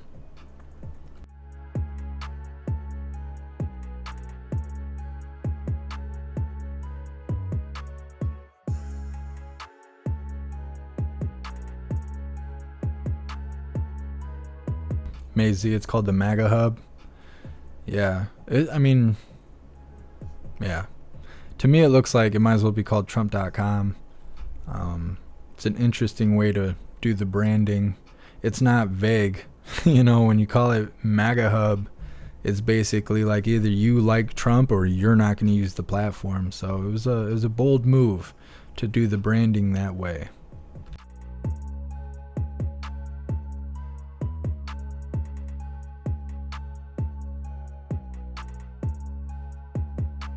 Weird, Cornish.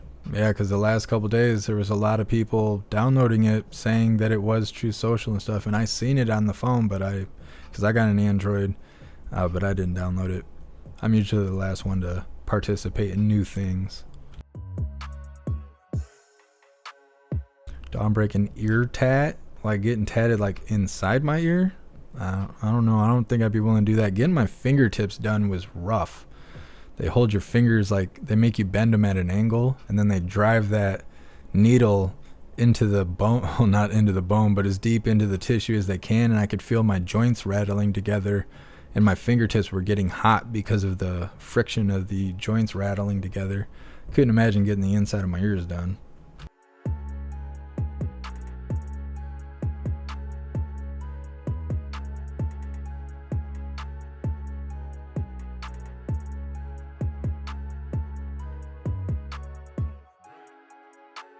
Rip Krill, yeah. I want to say that Pokemon Go is like controlled by the FBI or something like that. There was a bunch of information that came out last year about it, but when you're like me and you got cameras all over your house and Google units and you're on camera all the time, what's the point of me worrying about when I go out and play Pokemon Go? Like, I ain't doing anything wrong, and it's even harder to try and false flag me because I'm sitting here hanging out with hooligans for 12 hours a day. How are you going to say I was out there doing anything wrong? I'm on camera pretty much 24/7, but not everybody's in that situation, so I understand the concern. Dawnbreak, no, I ain't stretching my ears all out and stuff. I'm not 20. I'm an old man, okay? I'm a little bit too old to be getting gauges. People are going to think I'm a meth head. It's good for some people, but I should have already been doing it if I was going to do it. I think I'm a little bit too late to jump on that fad.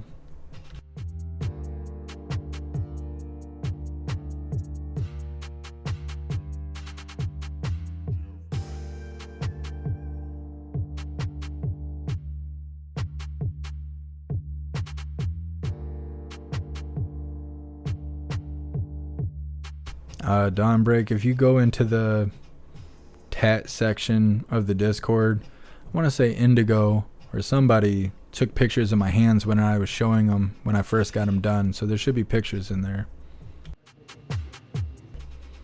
Big Dave, MAGA Hub is not True Social. Good to know. Yeah, there's like nothing on there right now, or at least not what I could see while, being live.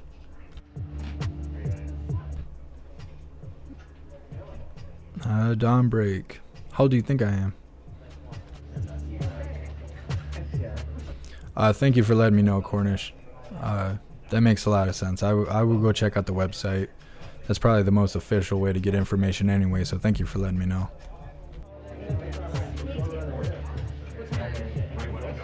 Man, that would have been the smart thing to do, to play Pokemon Go while I was walking home, but I was making hilarious videos for you guys and posting them in the Discord. I don't know why. I think we're all in a relationship together because I just sit around thinking about you guys all day. Nah, High Plains Drifter, I'm not getting my eyeballs tatted. I have thought about doing that, but I guess it ruins the way that your eyes perceive light. It makes the light really sensitive to your eyes because you don't have the white to reflect light, and I already have eye problems, so I really shouldn't be getting tattoos on my eyeballs. Is that Peter? Did they allow Peter to come back in the building? And look, now everybody's shoulder to shoulder. 2 weeks ago, they had papers on the chair saying you cannot sit next to each other. You had to be 2 seats away from each other. Now we have different restrictions. The rules have changed.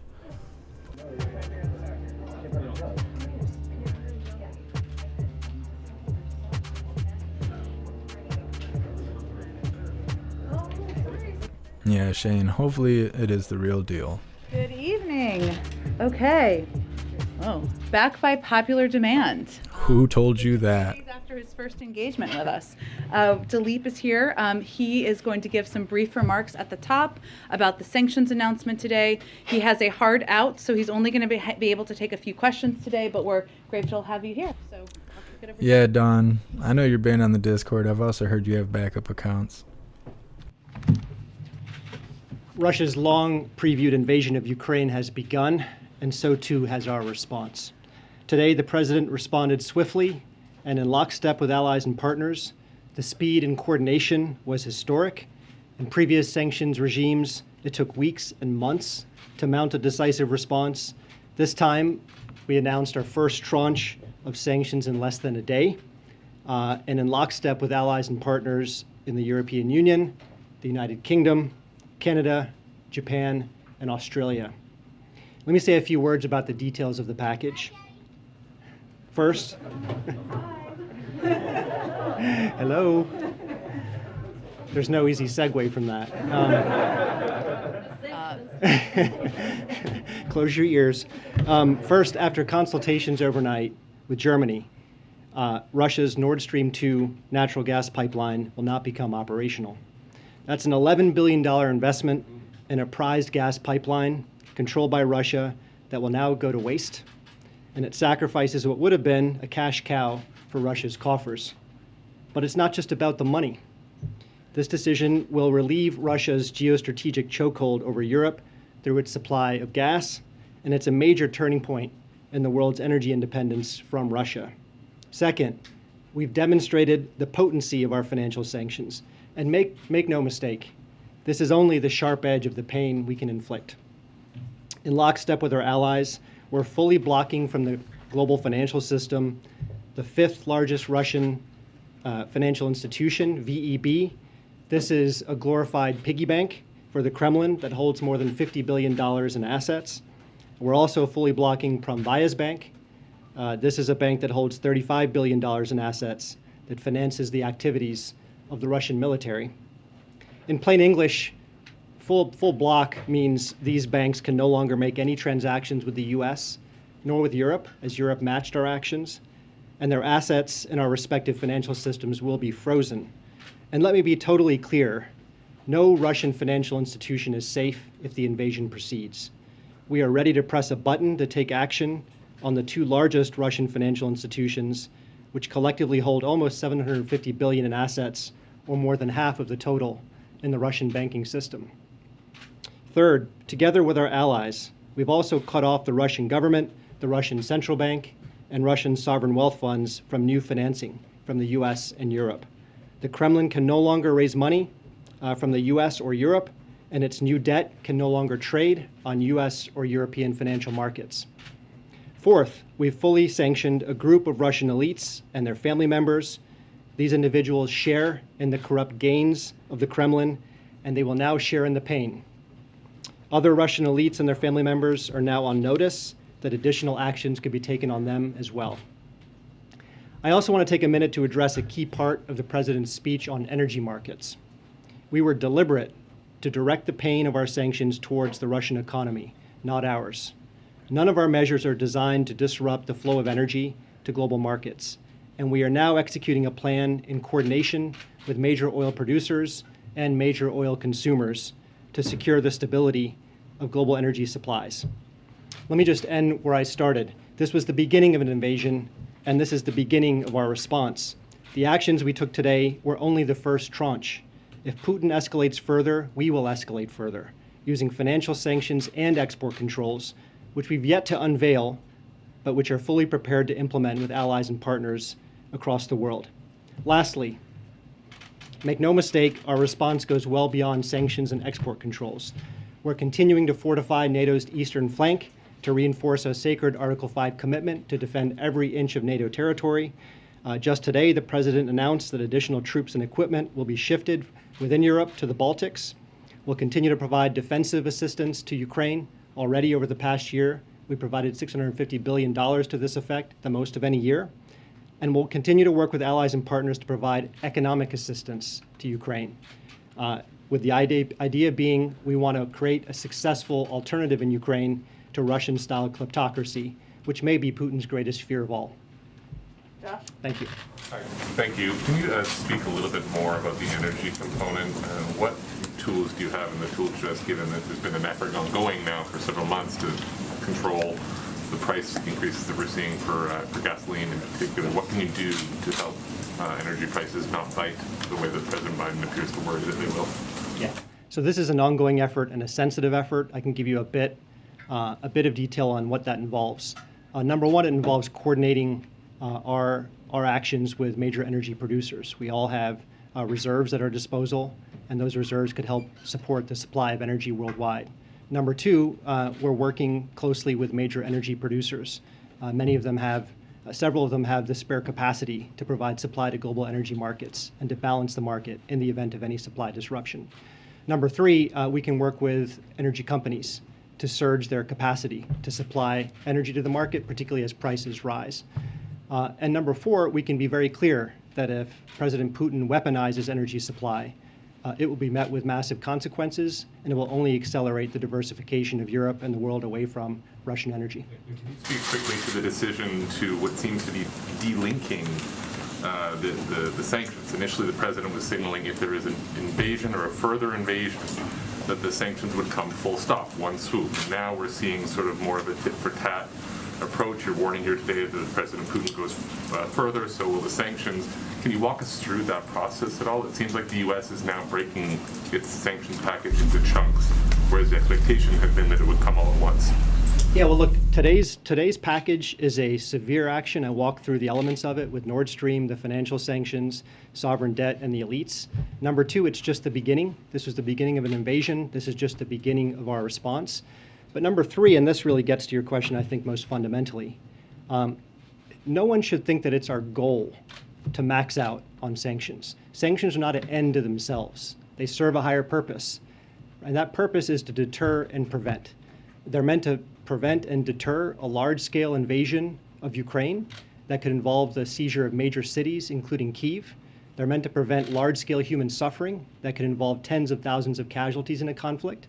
And they're meant to prevent the installation of a puppet government controlled by Moscow that subjugates the will of Ukraine and prevents the people of Ukraine from choosing their own destiny and setting their own course. That's what this is all about. What's it going to take to target Putin directly?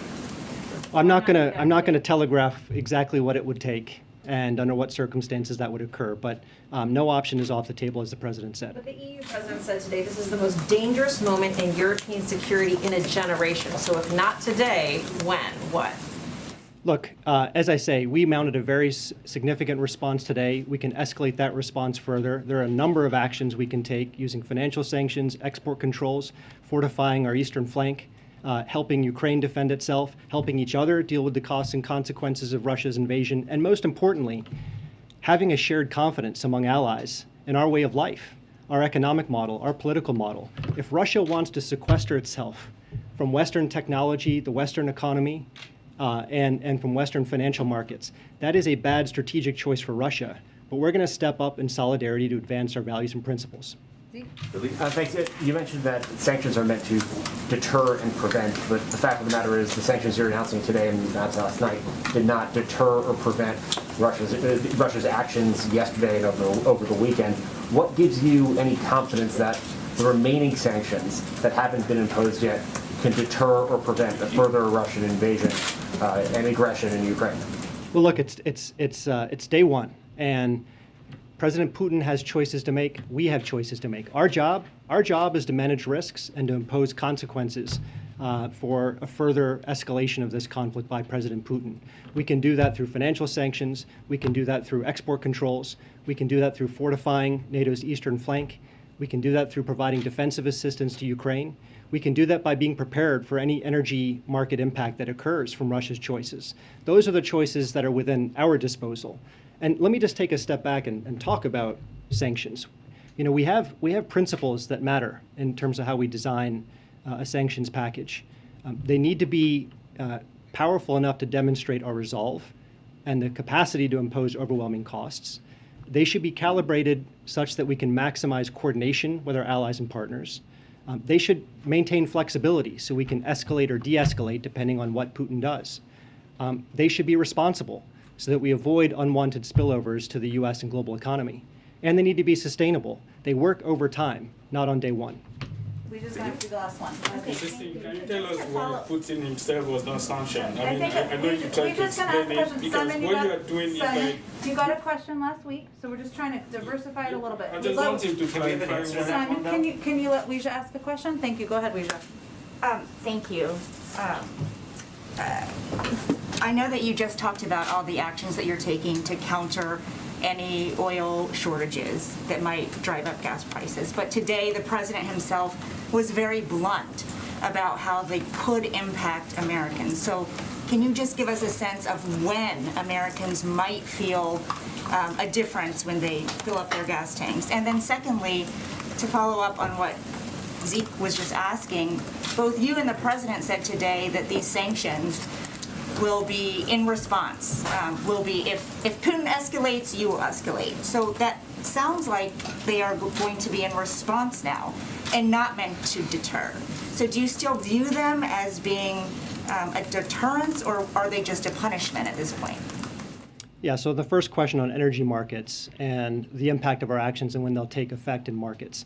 Look, again, I don't want to go into specifics, but there are actions that energy consumers can take with their strategic reserves.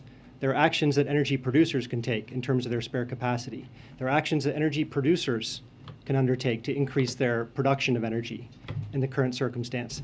And I'm not going to give you a timeline, but the collective power of those actions and all the other tools and authorities that are at our disposal, plus diplomatic maneuvers that are at our disposal, collectively, we think will be effective in bringing down the price of gas and the price of oil. He will come back, I promise, and I promise he would not be too late for his meeting. So thank you so much for joining us. Okay. I apologize to those of you who did not get questions from Dilip. We will have him back, and we will make him available in other capacities as well to all of you. I have one very unrelated but still very important item for you at the top, and then we'll get back to our discussion. Today in Arizona, Interior Secretary Deb Haaland announced the Interior Department's plan to fulfill settlements of Indian water rights claims using historic funding from President Biden's bipartisan infrastructure law. The infrastructure law provides $2.5 billion to implement the Indian Water Rights Settlement Completion Fund, which will help deliver long-promised water resources to tribes and a foundation for future economic development for entire communities dependent on common water resources. Following feedback from the tribal consultations, the department will allocate $1.7 billion this year alone from the infrastructure law to enacted settlements that have outstanding federal payments necessary to complete their terms. With that, Zeke, why don't you kick us off, and we will get around to as many people as possible. Thank you so much, Mark Hill, for the $5 donation. I appreciate you. Thank you so much. 24 hours last night, a senior administration official on a background call with reporters briefed them on the administration's response and said that Russia's occupied these regions since 2014, and that Russian troops moving into the Donbass would not itself be a new step, and didn't use the word invasion. This morning, the Deputy National Security Advisor said invasion. The president is using invasion. What changed in the last 24 hours? What did you see on the ground that changed the U.S. government's assessment of what is actually happening in Eastern Ukraine? Sure. Well, I'm not going to, I know this isn't exactly what you're asking, but just to set the precedent here, I'm not going to be confirming military movements from the podium now or at any point, probably. But what I can tell you is what we looked at is the events of the last less than 24 hours, Zeke, right? And what we have seen is President Putin setting up a rationale to take more territory by force. What we're basing that on, including the comments of the Deputy National Security Advisor this morning, and then the President's comments later in the afternoon, is a couple of things. One, Vladimir Putin announced yesterday that he was basically planning to carve out a chunk of Ukraine by recognizing 2 regions of Ukraine as independent. He brazenly asserted these regions are no longer part of Ukrainian sovereign territory. Last night, he authorized Russian forces to deploy into these regions. Today, he sought authorization from the Duma for the Russian military to use force outside of Russian territory. And today, he asserted that these regions actually extend deeper into Ukraine, claiming larger areas currently under jurisdiction of the Ukrainian government. So what we're seeing there, and as for anybody who read or paid attention to his lengthy speech last night, is the rationale to go much further. That is what we are also watching very closely. And for this combination of reasons, we see this as the beginning of a further invasion of Ukraine. But we look at and we assess over the course of a short period of time. But right now, could you say whether or not the U.S. government believes that there's been additional deployments of Russian forces, active forces, across the border into Ukraine? They've been there for years, but additional forces? I'm not going to get into military assessments of military movements from here. And then on a separate topic, the president, and I believe talked about this as well, warned Americans over the last several weeks that they should be prepared to bear the cost of standing up for Ukraine's sovereignty. There's been a lot of conversation about this, and I was hoping you could maybe speak to clarify this a little bit. Why should Americans, feel that they have to? That is a cost that they should have to bear, and that should affect their lives. And how much should they be prepared for this, geopolitical crisis to impact their day-to-day life? Well, I think what hopefully the American people who are tuning into this or have been tuning into this will see is that the President of the United States and his entire national security apparatus have been rallying the world and standing up against the efforts of Russia to invade and carve out a chunk of another country for their own. and that is the world is standing with the United States against the actions of President Putin. Now, why does that matter? I realize that's what you're asking me. Why does that matter to the American people? That should matter because that is a fundamental value that we as a country stand up for, and we stand up against that type of action. That goes back to World War II, and we have repeatedly throughout history been leaders in the world in rallying support for any efforts to seize territory from another country. When the president spoke to the American people last week, it was very important to him to be very direct and clear and straightforward with them about what this could mean as we looked to what the impact of an invasion could mean and also what the impact of sanctions could mean. And the fact that standing up for values is not without cost, including in this case, including potentially in this scenario. Now, as Dileep just conveyed, what the president has said to his national security team is he wants to leave no stone unturned. He wants them to take every step possible to tap into the resources of global suppliers, to present to him any option that will reduce the impact on the American people. And even as he's looking at sanctions, he is taking that into account. But this is about standing up for American values and he wanted to make clear to them what impact that could have. Go ahead. Thank you, Jen. Given what Secretary Blinken just announced about his meeting with Lavrov on Thursday, is a summit between the president and Putin out of the question now? Well, we're never going to completely close the door to diplomacy, and I don't think the Secretary of State did that either. But just to build on what he just said, diplomacy can't succeed unless Russia changes course. And as he said, it wouldn't be appropriate for him to have a meeting with his counterpart at this point in time, Foreign Minister Lavrov. And it was always intended that any engagement with President Putin would follow that. So at this point, that is certainly not in the plans. And what would it take to get that conversation back to the table, to reconsider a meeting between the two leaders? Well, de-escalation. That's what it would take. How do you define that? De-escalation means moving troops. It means de-escalating from what the steps they continue to take on a daily basis appear to be. And then a second topic quickly. Yeah. How many Supreme Court nominees has the president interviewed by this point? That was a wink. I appreciate your question. I understand, Weisha, why you're asking. We are, of course, a very short period of time away from the end of the month of February. The president has not made a decision about who he's going to nominate, but I'm still not going to get into details about the internal process. More to tell soon. Go ahead, Peter. Thank you, Jen. The president said in the spring that Pentagon generals had briefed him that the greatest threat facing America is global warming. Is that still the assessment now that we are facing down a potential cyber war with Russia? Well, let me first say there is no, we are always prepared for any threat that any outside entity or country poses to the United States that relates to cyber or anything else. There is no current pending threat as it relates to cyber. In terms of the threats you're touching on, that was a briefing from the military, so I'd point you to them. And so as far as anybody watching who's seen the coverage, it's very, at times, distressing images of Russian military movements. The number one threat facing the country right now remains global warming. Well, Peter, I think it's important, as we're all educating the public here, to convey and reiterate the president has no intention of sending U.S. troops into Ukraine to fight in Ukraine. What we are doing is we are abiding by our obligations to our NATO allies and partners to ensure that they have the support and the resources that they need. And that is our right and our obligation as the United States. Okay, and why do you guys think that sanctions are going to stop Putin if his goal ultimately is to redraw the map so it looks like it did 70 or 80 years ago? What sanction is going to stop him from doing that?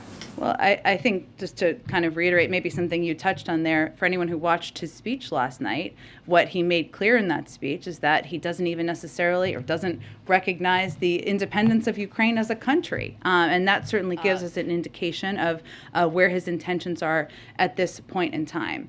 Sanctions can be a powerful tool. They have been in a lot of moments throughout history, and what we view them as or how we're viewing them as we're starting high, as Dileep just conveyed here, in terms of the significance and the severity of the sanctions that were announced today. Yes, our intention is to have a deterrent effect, and there are, what they have done to date is completely unacceptable. There's certainly far worse that could happen. What we want to do is prevent a large-scale invasion, death and destruction across Ukraine, devastation to the Ukrainian people, and that what happens with sanctions is they work over time. They're not an end. They're not intended to max out at the beginning. They're long-lasting and sustainable, and they're intended to squeeze. But if you look at what is happening now, what President Putin has stated as his intention is he wants to divide NATO. The opposite of that has happened, Peter. He also wanted a geopolitical project, Nord Stream 2, to go forward. That has not happened. He wants to make sure there is a vibrant economy for the Russian people. They're not on that track. So his intentions and his objectives are not playing out. But so I guess to follow up on that, the president said before he got here that Putin knows if I am president of the United States, his days of tyranny and trying to intimidate the United States and those in Eastern Europe are over. It's 2.5 years later. He is intimidating the United States and those in Eastern Europe. What happened? I'd hardly put it that way. I would look at it actually from the prism of the United States, and President Biden has rallied the world, rallied Europe to stand up against the efforts and the actions of President Putin. And we've laid out very clearly exactly $4 gas, $5 gas, however how you guys think it's going to go, something like that. Is not intimidating. You asked me if we were intimidated by President Putin, and I think the evidence of that doesn't exist. Go ahead, Kristen. Thank you, Jen. If I can try one more time Sure. on sanctions. Yeah. The president of Ukraine on Saturday called on the United States and its allies to impose the toughest sanctions. And as all of these questions suggest, President Putin doesn't seem to be deterred at this point. Why not choke Russia out financially right now as a way to try to stop him? Well, here's how our national security team looks at sanctions. It's a very good question. I think it's actually a different one than what was asked. Is we look at them for a couple of purposes. One, not that they are going to be an end on their own. Just the announcement of sanctions is not going to have the immediate impact. They're not intended to work that way. They're not intended to max out at the beginning. This is why we've always intended to have a range of sanction steps that we could plus up to or escalate to if his behavior and his actions continue to be escalatory. And also, if we do all the sanctions now, what is the deterrent effect or impact of preventing him to take further action? That is what the conversation we've been in with the global community, and that is how we've been approaching it to date. Senator Lindsey Graham says President Biden is missing the moment. Does he run the risk of being too cautious here with this tranche approach? In what capacity is he missing the moment?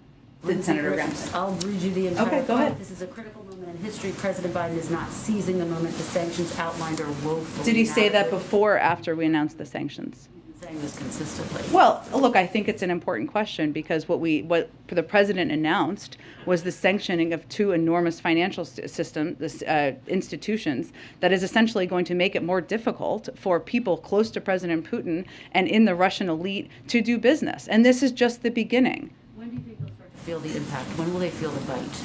Well, they're going to be implemented immediately. So obviously it takes some time, but our effort and our focus is on implementing them immediately. And going back to President Biden's statement that he wants to mitigate the impact on Americans, can you tell Americans how much pain will they feel with this first tranche? Well, I think what we're looking at here, Kristen, is of course the impact on natural gas producers primarily is in Europe, and we're working to help them too, but also on the oil markets. And obviously there are many additional steps that President Putin could take, and what we're seeing is that he has every intention of taking, so I can't give you a projection of that. Some of it depends on what the actions are. I think Americans will feel the impact in the coming weeks of these rounds. Again, it really depends on what the steps are. What was announced today was significant sanctions on Russian elite and on financial institutions there. The people who will be largely impacted are in Russia on those. If I could just try one more. SWIFT, not in this initial rollout. Not in the initial tranche, but remains on the table. Will it be in the next rollout if there needs to be another rollout? I can't give you a prediction of that, but again, we have a range of options that remain on the table. Significant that would have a significant and devastating impact on the Russian economy. We've already seen in the Russian economy the impact on inflation there and on the markets there of the expectation of these sanctions. But all of those options remain on the table, and I can't make a prediction of what's next. Go ahead. The president today used words like bizarre and twisted to describe Putin's remarks. Does the administration believe on what they saw in this speech yesterday, or in the last 24 hours, if you will, that Putin has shown some kind of change in his state of mind and his demeanor?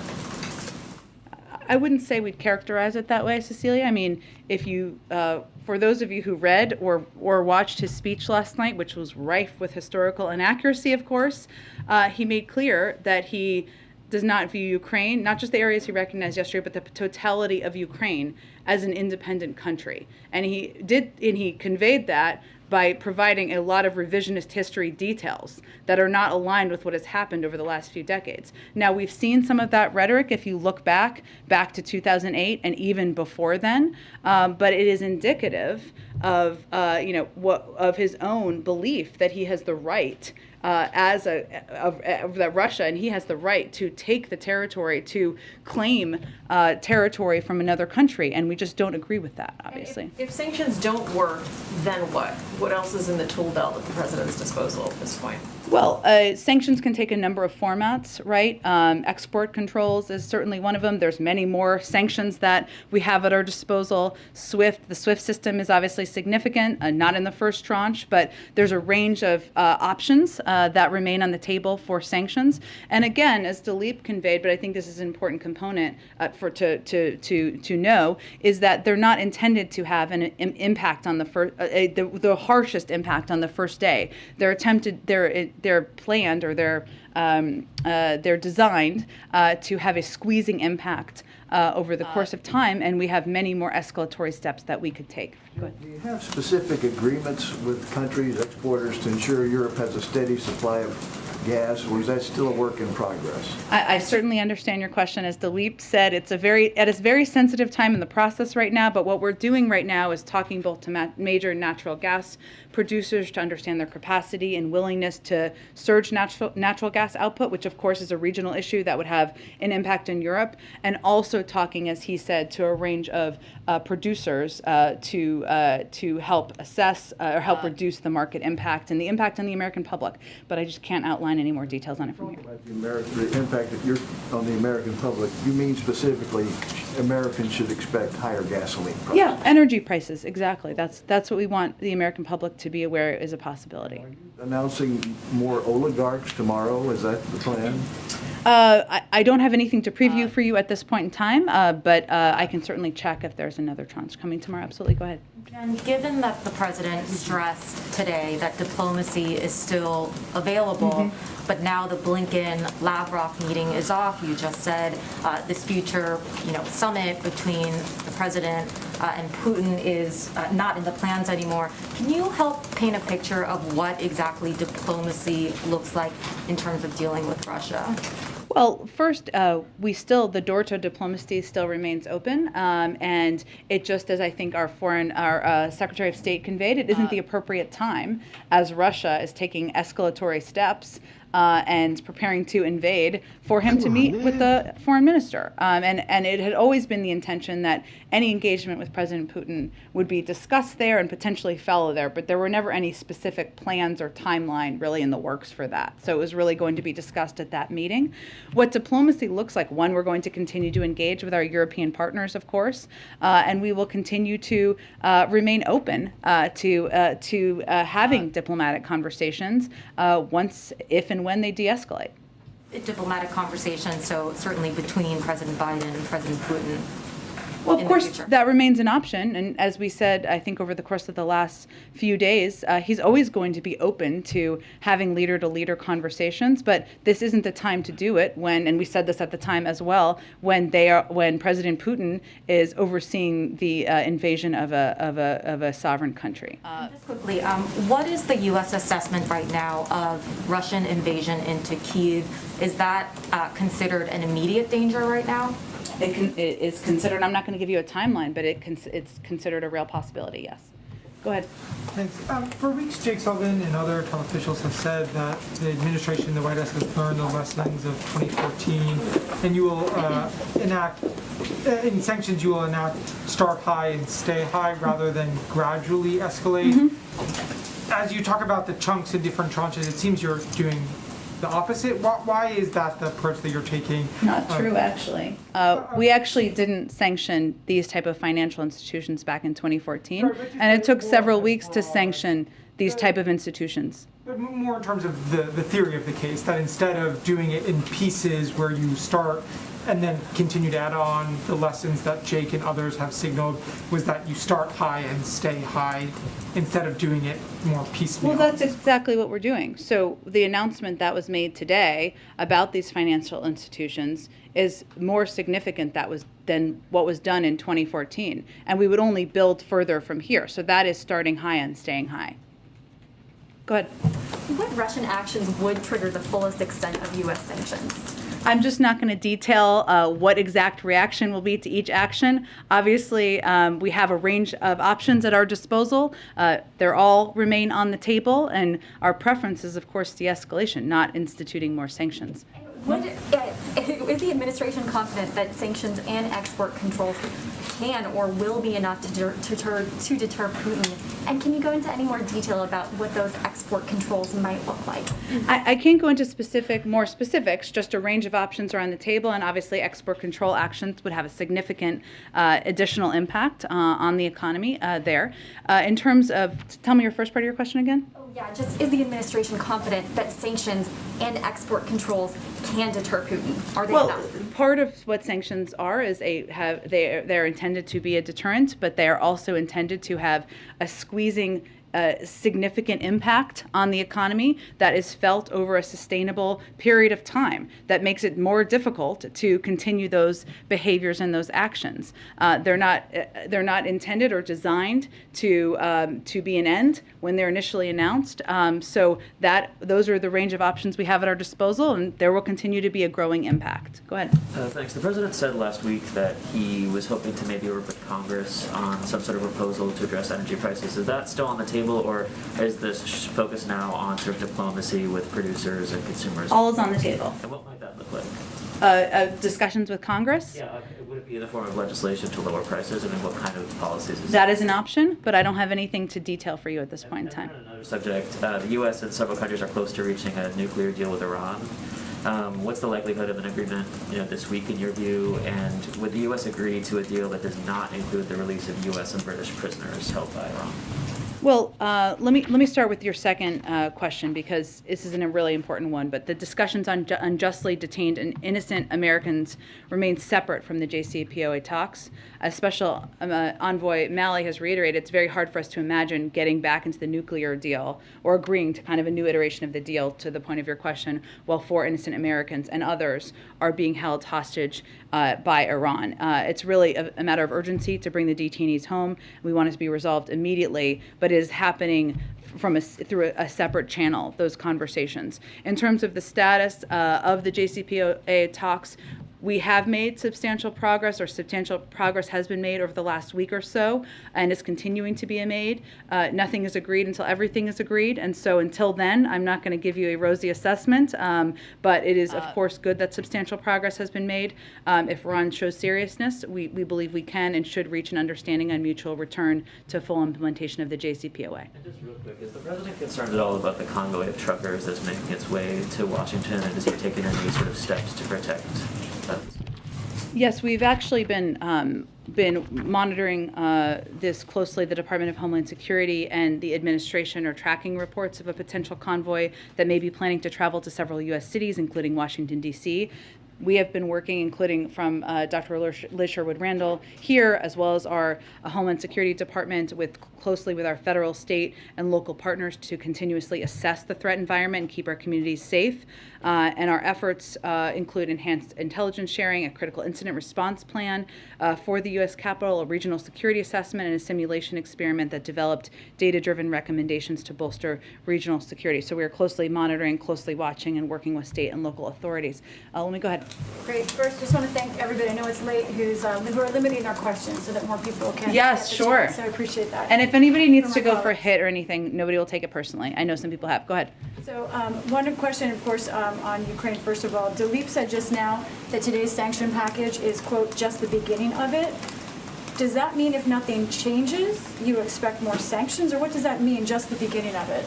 It means we have a range of additional options that we have the ability to take. And if President Putin continues to escalate, so will we. And then on looking to the State of the Union, when was the last time President Biden spoke to a member of Congress about any item in the Build Back Better agenda? He has a range of conversations all the time, but I'm not going to detail the timeline of those for you. Go ahead. Thanks, Jen. When can we expect a more detailed explanation from the White House about how it would plan to bring down energy prices? Well, I think as Dilip just conveyed, a lot of what's happening right now is sensitive. It includes conversations with foreign counterparts and other major large global suppliers. It also includes conversations we're continuing to have with Congress and others about what steps may be at our disposal, and the president is continuing to consider options. So I expect we'll have more to tell you when any decisions are made. And given what we have heard publicly from the Russians in the last several days, what level of concern does the White House have that the conflict could spill over out of Ukraine and into some of the other nations that the U.S. has vowed to protect militarily and are part of NATO? Well, without making any prediction of that, what I can tell you is that one of the steps we've taken, including an announcement that the Department of Defense made today about plussing up of an additional 800 personnel to the Baltic region from Italy, is that we take our commitments to our NATO allies and partners seriously, and we are going to continue to take steps to plus up their support and ensure that they know that they have the backing of the United States. But I'm not going to make any other predictions of that. Go ahead. Thanks a lot. The NSC's Brett McGurk. That was a little scary. Go ahead. NSC's Brett McGurk and State Department's Amos Hochstein. I hope I didn't butcher that too much. but it's Hochstein. okay. Thank Yes. you. I just wanted to ask, what concrete assurances were they able to secure on managing potential market pressures from Saudi Arabia? I certainly understand the question. We did confirm that they went on a trip and they discussed a range of issues, including Yemen, but also including steps we can all take to coordinate and reduce the impact on the global market on oil. But I can't detail anything further from here.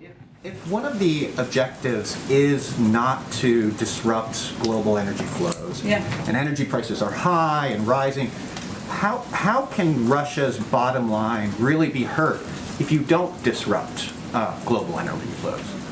Well, I think Russia's bottom line can be hurt in a lot of ways, including the range of sanctions we've already announced today and additional sets of sanctions that we have at our disposal should they choose, whether it's sanctioning additional individuals or taking more significant steps that would impact their financial market. So there's no question we have a range of tools that could continue to have crippling impacts on the Russian economy. So much of their revenue comes from oil and energy. I understand what you're saying, but we also have a range of tools that could impact a range of their have huge financial market impacts. And the president is also looking at, and we're all assessing, what steps we can take that will have a crippling impact on them while reducing the impact on the American public. Go ahead. Thanks, Jen. I'm just trying to get a better idea of what the administration deems to be an escalation on the part of Russia, and what would prompt an additional tranche of sanctions. Would it only be the expansion of Russian forces to non-occupied republics or areas of Ukraine, or would it be the continued deployment of forces to the two separatist regions that were detailed yesterday? Well, I think as we've seen, as you have seen, hopefully, as Russia has taken any escalatory steps, we have taken escalatory steps on our end in the form of sanctions. And so I'm not going to outline for you if this, then, but I think for those of you, again, who watched the speech last night, President Putin attacked Ukraine's right to exist. He has explicitly threatened war unless his extreme demands were met. He gave an entire speech selling a war to the Russian people. Our expectation, and we hope we are wrong, is that he will continue to take escalatory actions and further invade the country, and we will take additional steps in response. Is the administration preparing any sort of measures for Ukrainians already in the United States, such as TPS or any other sort of immigration protections for those who might not want to go back? Sure, I don't, obviously those decisions or assessments are made by the Department of Homeland Security. I can't make a prediction of that at this point in time. Obviously what we are doing on the ground is trying to provide a range of economic, humanitarian, and security assistance to the Ukrainian government. I understand you're asking about people who are here, and obviously we are preparing for the potential for major humanitarian outflows that could go into Europe and have a range of needs. And so that is also something we are closely tracking. We are also poised to increase our support to the people of Ukraine should additional humanitarian needs arise. Our response would be based on assessment of the needs, our partners' emergency appeals, in coordination with our European allies and partners. But we are assessing the humanitarian situation on the ground very closely, and we're going to continue to engage with allies and partners about any humanitarian needs that escalate and refugee outflows if they are to continue to occur. Close to the deadline. Are SCOTUS interviews done at this point? I know it's all in process, and I know, but you know, are they done at this point? The long national process will soon be over, so that's the good news. I'm not going to detail the status, but I can tell you that the president has not made a decision yet, but we remain on track for him to make a decision and make an announcement before the end of the month. Go ahead. Thank you, Jen. I know you said you didn't like military questions too much, but... No, I love military questions. I'm just not going to outline military movements from here. Okay, fine. Because you know, one kind of salient aspect of this whole thing has been actually the openness of the U.S. in giving military details about what the Russians are up to. So I'm wondering if you can go a little further with that. It seems important that people don't really understand, like, these, you know, the so-called peacekeepers, like, how many are there? Are they in Donbass now? Is it a handful of people? Is it a few guys with, like, you know, jeeps? Or is it tons of tanks, missiles? But I don't think Americans really have a good idea of what it is, what this invasion actually consists of. Sure, right? and I appreciate... And another question would be, there's obviously no U.S. trainers in Ukraine anymore. Will this military training relationship continue in a third country? Sure. On the second, I would point you to the Department of Defense, who's best equipped to answer that question. On the first, it's a really important one. You know, I think it's important for the American public who may be just tuning in to know that there has been a Russian military presence in Ukraine since back to 2014, which they never admitted, they never acknowledged. In some ways, they've only recently acknowledged. Back in 2014 and in the years after, we called them the little green men because they were not in Russian military uniform. Now we know that they are all over eastern Ukraine, and they are, well, not in uniform. They are behaving just like Russian military would be behaving. So that is something, I can't give you a number or specifics from here because I can't get into intelligence, but it is important for the American people to know that regardless of whether they're in uniform or not, they've been there since 2014. They are representing the Russian government. They are separatists we probably should stop calling them peacekeepers because they are certainly not that, who are, you know, helping to lay the predicate for war. And that is what the purpose of a lot of them is there for. Did anything change in the last 24 hours? I think that's really the question. Yes, I'm not gonna be able to give you any additional assessment of that at this point in time from here. But I understand your question. We'll continue to work to give you more. Go ahead. Thanks, Jen. 2 quick questions on Nord Stream 2.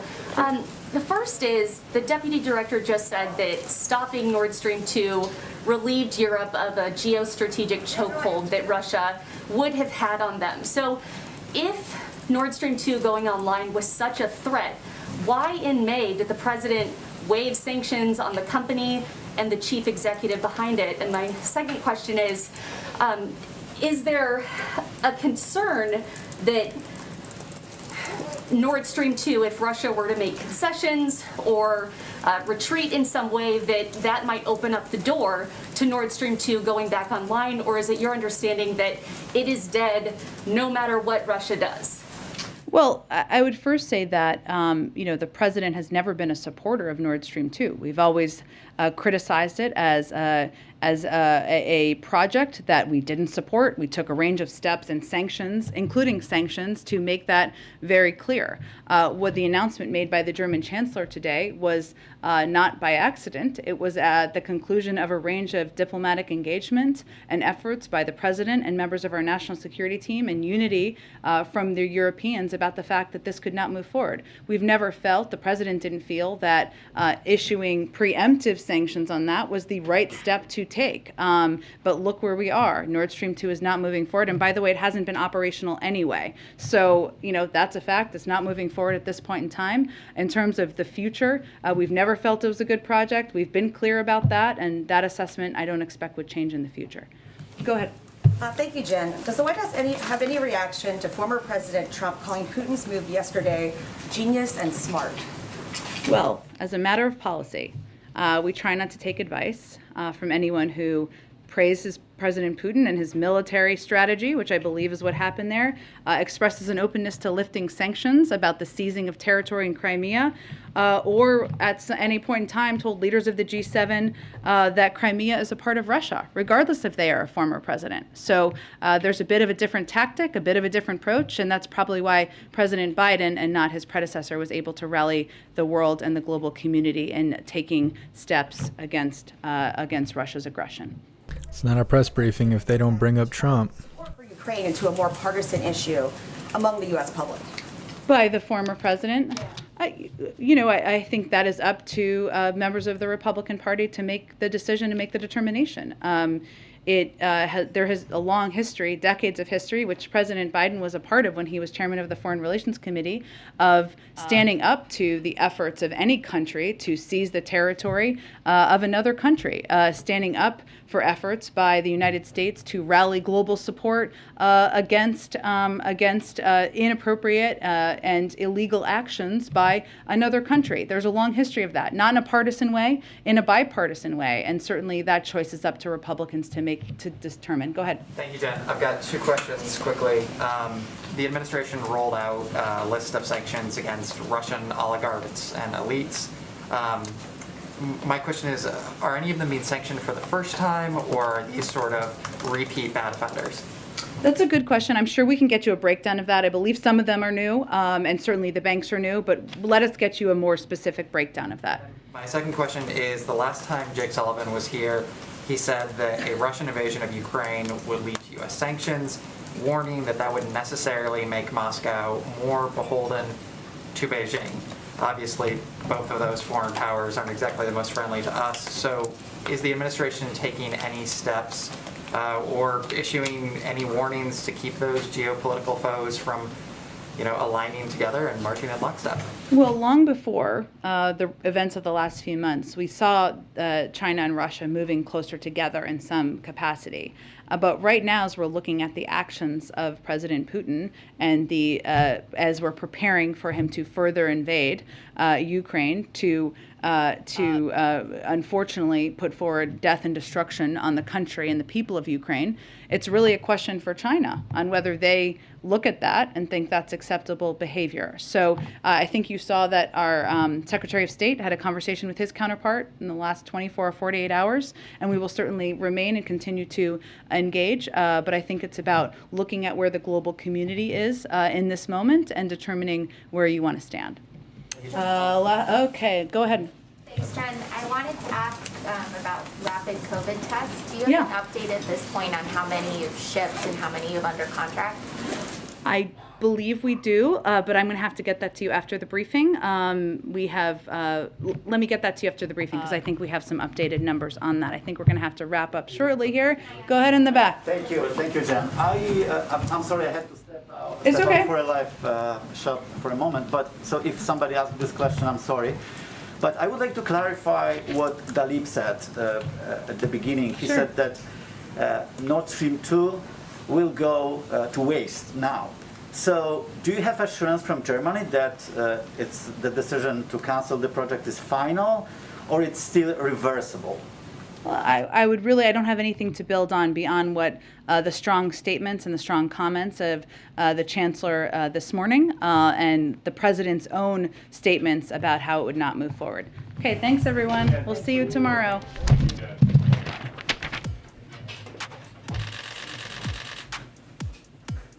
It's like, there's a ghost photographer in the walls.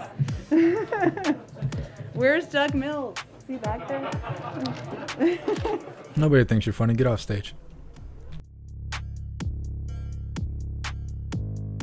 Good Lord, Jembal Saki.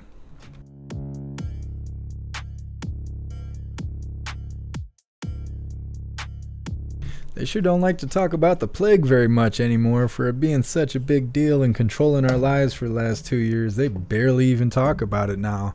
Even when one of the reporters brings it up and says, hey, why don't you just give us another hour of how scared we should be? Nope, they don't want to talk about it. It's probably because it's getting close to that, you know, that voting time. They don't want to talk about that kind of stuff. Yeah. So I've been looking around, seeing what's going on in the background while Jembal Saki was flapping her lizard lips.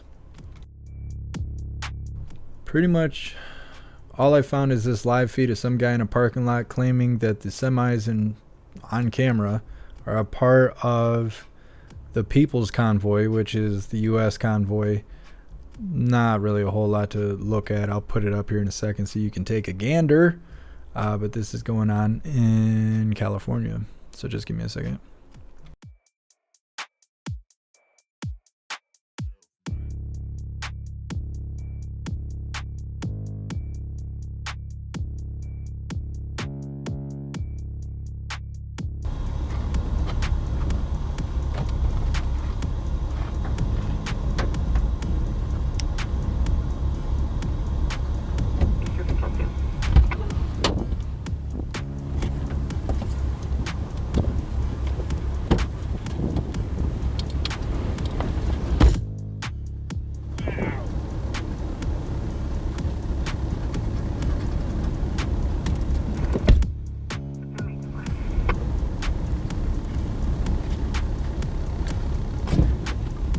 Whew. Wow.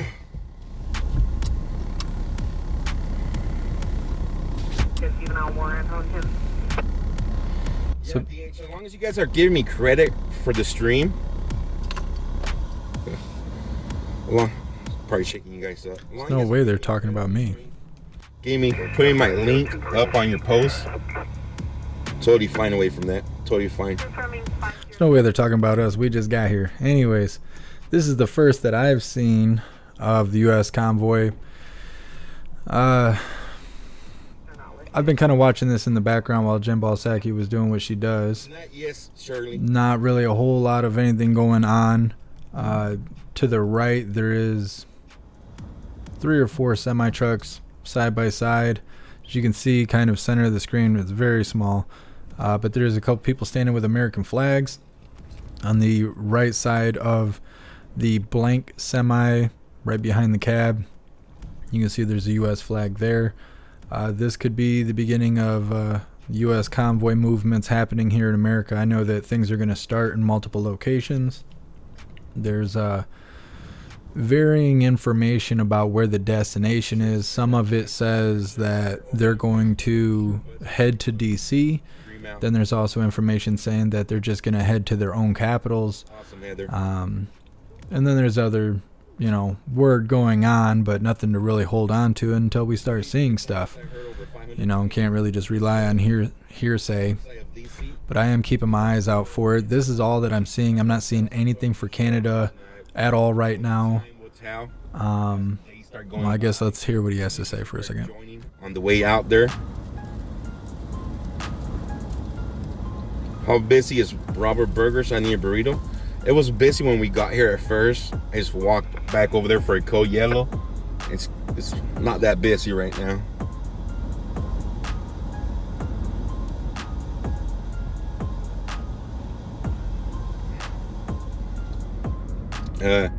Linda Hamlin, yes. Thank you so much, Jules, for the $5 donation. I appreciate you, and thank you for using PayPal. Thank you so much, Mark Hill, for the $2 donation. You're awesome. Thank you. Yeah, so like I was saying, not seeing much going on.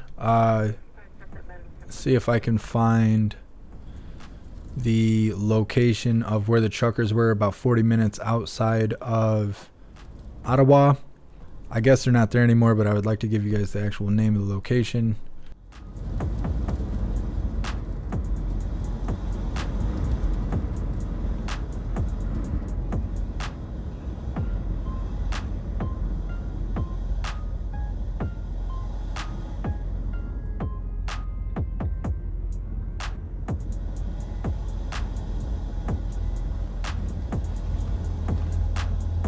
Alright, so the name of the location is the Arnprior, Ontario truck stop, or near the truck stop, is where all the truckers were camped out. There was a bunch of trucks, there was a bunch of people there hanging out today.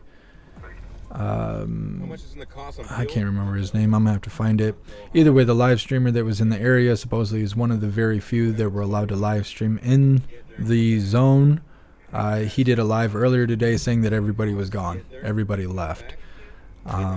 There was word that they were in Quebec, but that's supposed to end this weekend. They're supposed to leave Quebec and go somewhere else. And then I guess there's supposed to be action in Alberta. And as far as I know from Canadian information, that's supposed to be the next hotspot is Alberta. I don't know how much weight that carries. That's just what I'm hearing. So I'm just letting you know. Of course, keep your eyes open, your ears open, looking for information. This is just hearsay at this point. But I really doubt the fight's over. I know a lot of Canadians feel, you know, communism won and stuff like that. But we've been experiencing that kind of stuff here in the U.S. for over 2 years now. It's not over until people don't have heart. Until everyone stops standing up, it's not over.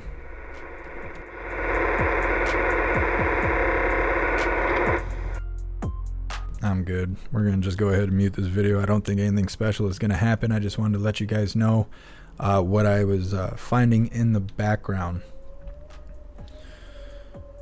I hate reading the chat. If I read stupid questions, you can see it all over my face. Anyways. So yeah, that's pretty much it. I will be keeping my eyes open for any other information. If we can find stuff going on in Canada for the convoy, stuff happening in America for the convoy, any BLM protests, riots, crazy stuff, anything of any caliber going on, we will cover it. As far as the White House goes, that was the end of that. Yeah, so we're going to wrap this up. We already did the Pledge of Allegiance for everyone that's about to ask and type it in the chat. We did that earlier today. Sorry if you missed it. But yeah, so if I find anything else, we will be going live later today. Otherwise, we'll be live tomorrow for more lying and crying from the White House. Hopefully, we'll have more action going on besides just the White House. But at this time, there just really isn't anything else going on. So that's pretty much that. I appreciate all of you guys sitting here and hanging out with me and listening to the White House lie and cry to us as much as they possibly can. Big shout out to everyone that made donations, joined the membership program, or purchased any merch. I appreciate you. Thank you so much, The Drock, for continuing the membership program for 4 months. You're officially a hooligan. And like I had let someone know earlier in the chat, we are coming out with t-shirts that say Happy Freedom. I think that that is a really positive and great way to greet each other who stand up for the truth and who are not afraid to stand up for freedom. So we will be having those shirts come out soon. I'm going to try and work on it pretty much right when I cut this live off. We're going to find something neat. I'll try and have the shirts come out in as many colors as possible. I know the lady hooligans don't like wearing black all day. Very understandable. So I will try and make the shirts come in as many colors as available. So be on the lookout for that. If you haven't joined the Discord yet, please join the Discord. It is the best way to be notified for when and where we go live. When people show up and they say, oh, I didn't get a notification and this, that, and the other, I have no other answers for you. I work my ass off to make sure the Discord stays alive. The only reason it originally existed was so you could be notified for when and where we go live. So please use the Discord. It is worthwhile. if anything, just for an alert system. But there's 3,800 hooligans in there to converse with about whatever topics you would like to talk about. We have many different chats for many different subjects. We also have a news board to keep you up to date with what's going on around the world. More news than you can read in a day, especially lately. Tons of articles pouring in, so definitely join the Discord. If you go in the description, you will find my link tree. Follow me on everything. Follow me on TikTok, Twitter, Instagram, Getter, Gab, everything. Follow me on everything. Because if we go down in one location, we will pop up in another one. And as long as you're connected to me, you will know what's going on. So please follow me on the link tree on all platforms. All right, guys, I'm done rattling your ears off. I appreciate all of you. Thank you so much for being here. And until the next live, stand tall, shine bright, and that's a wrap.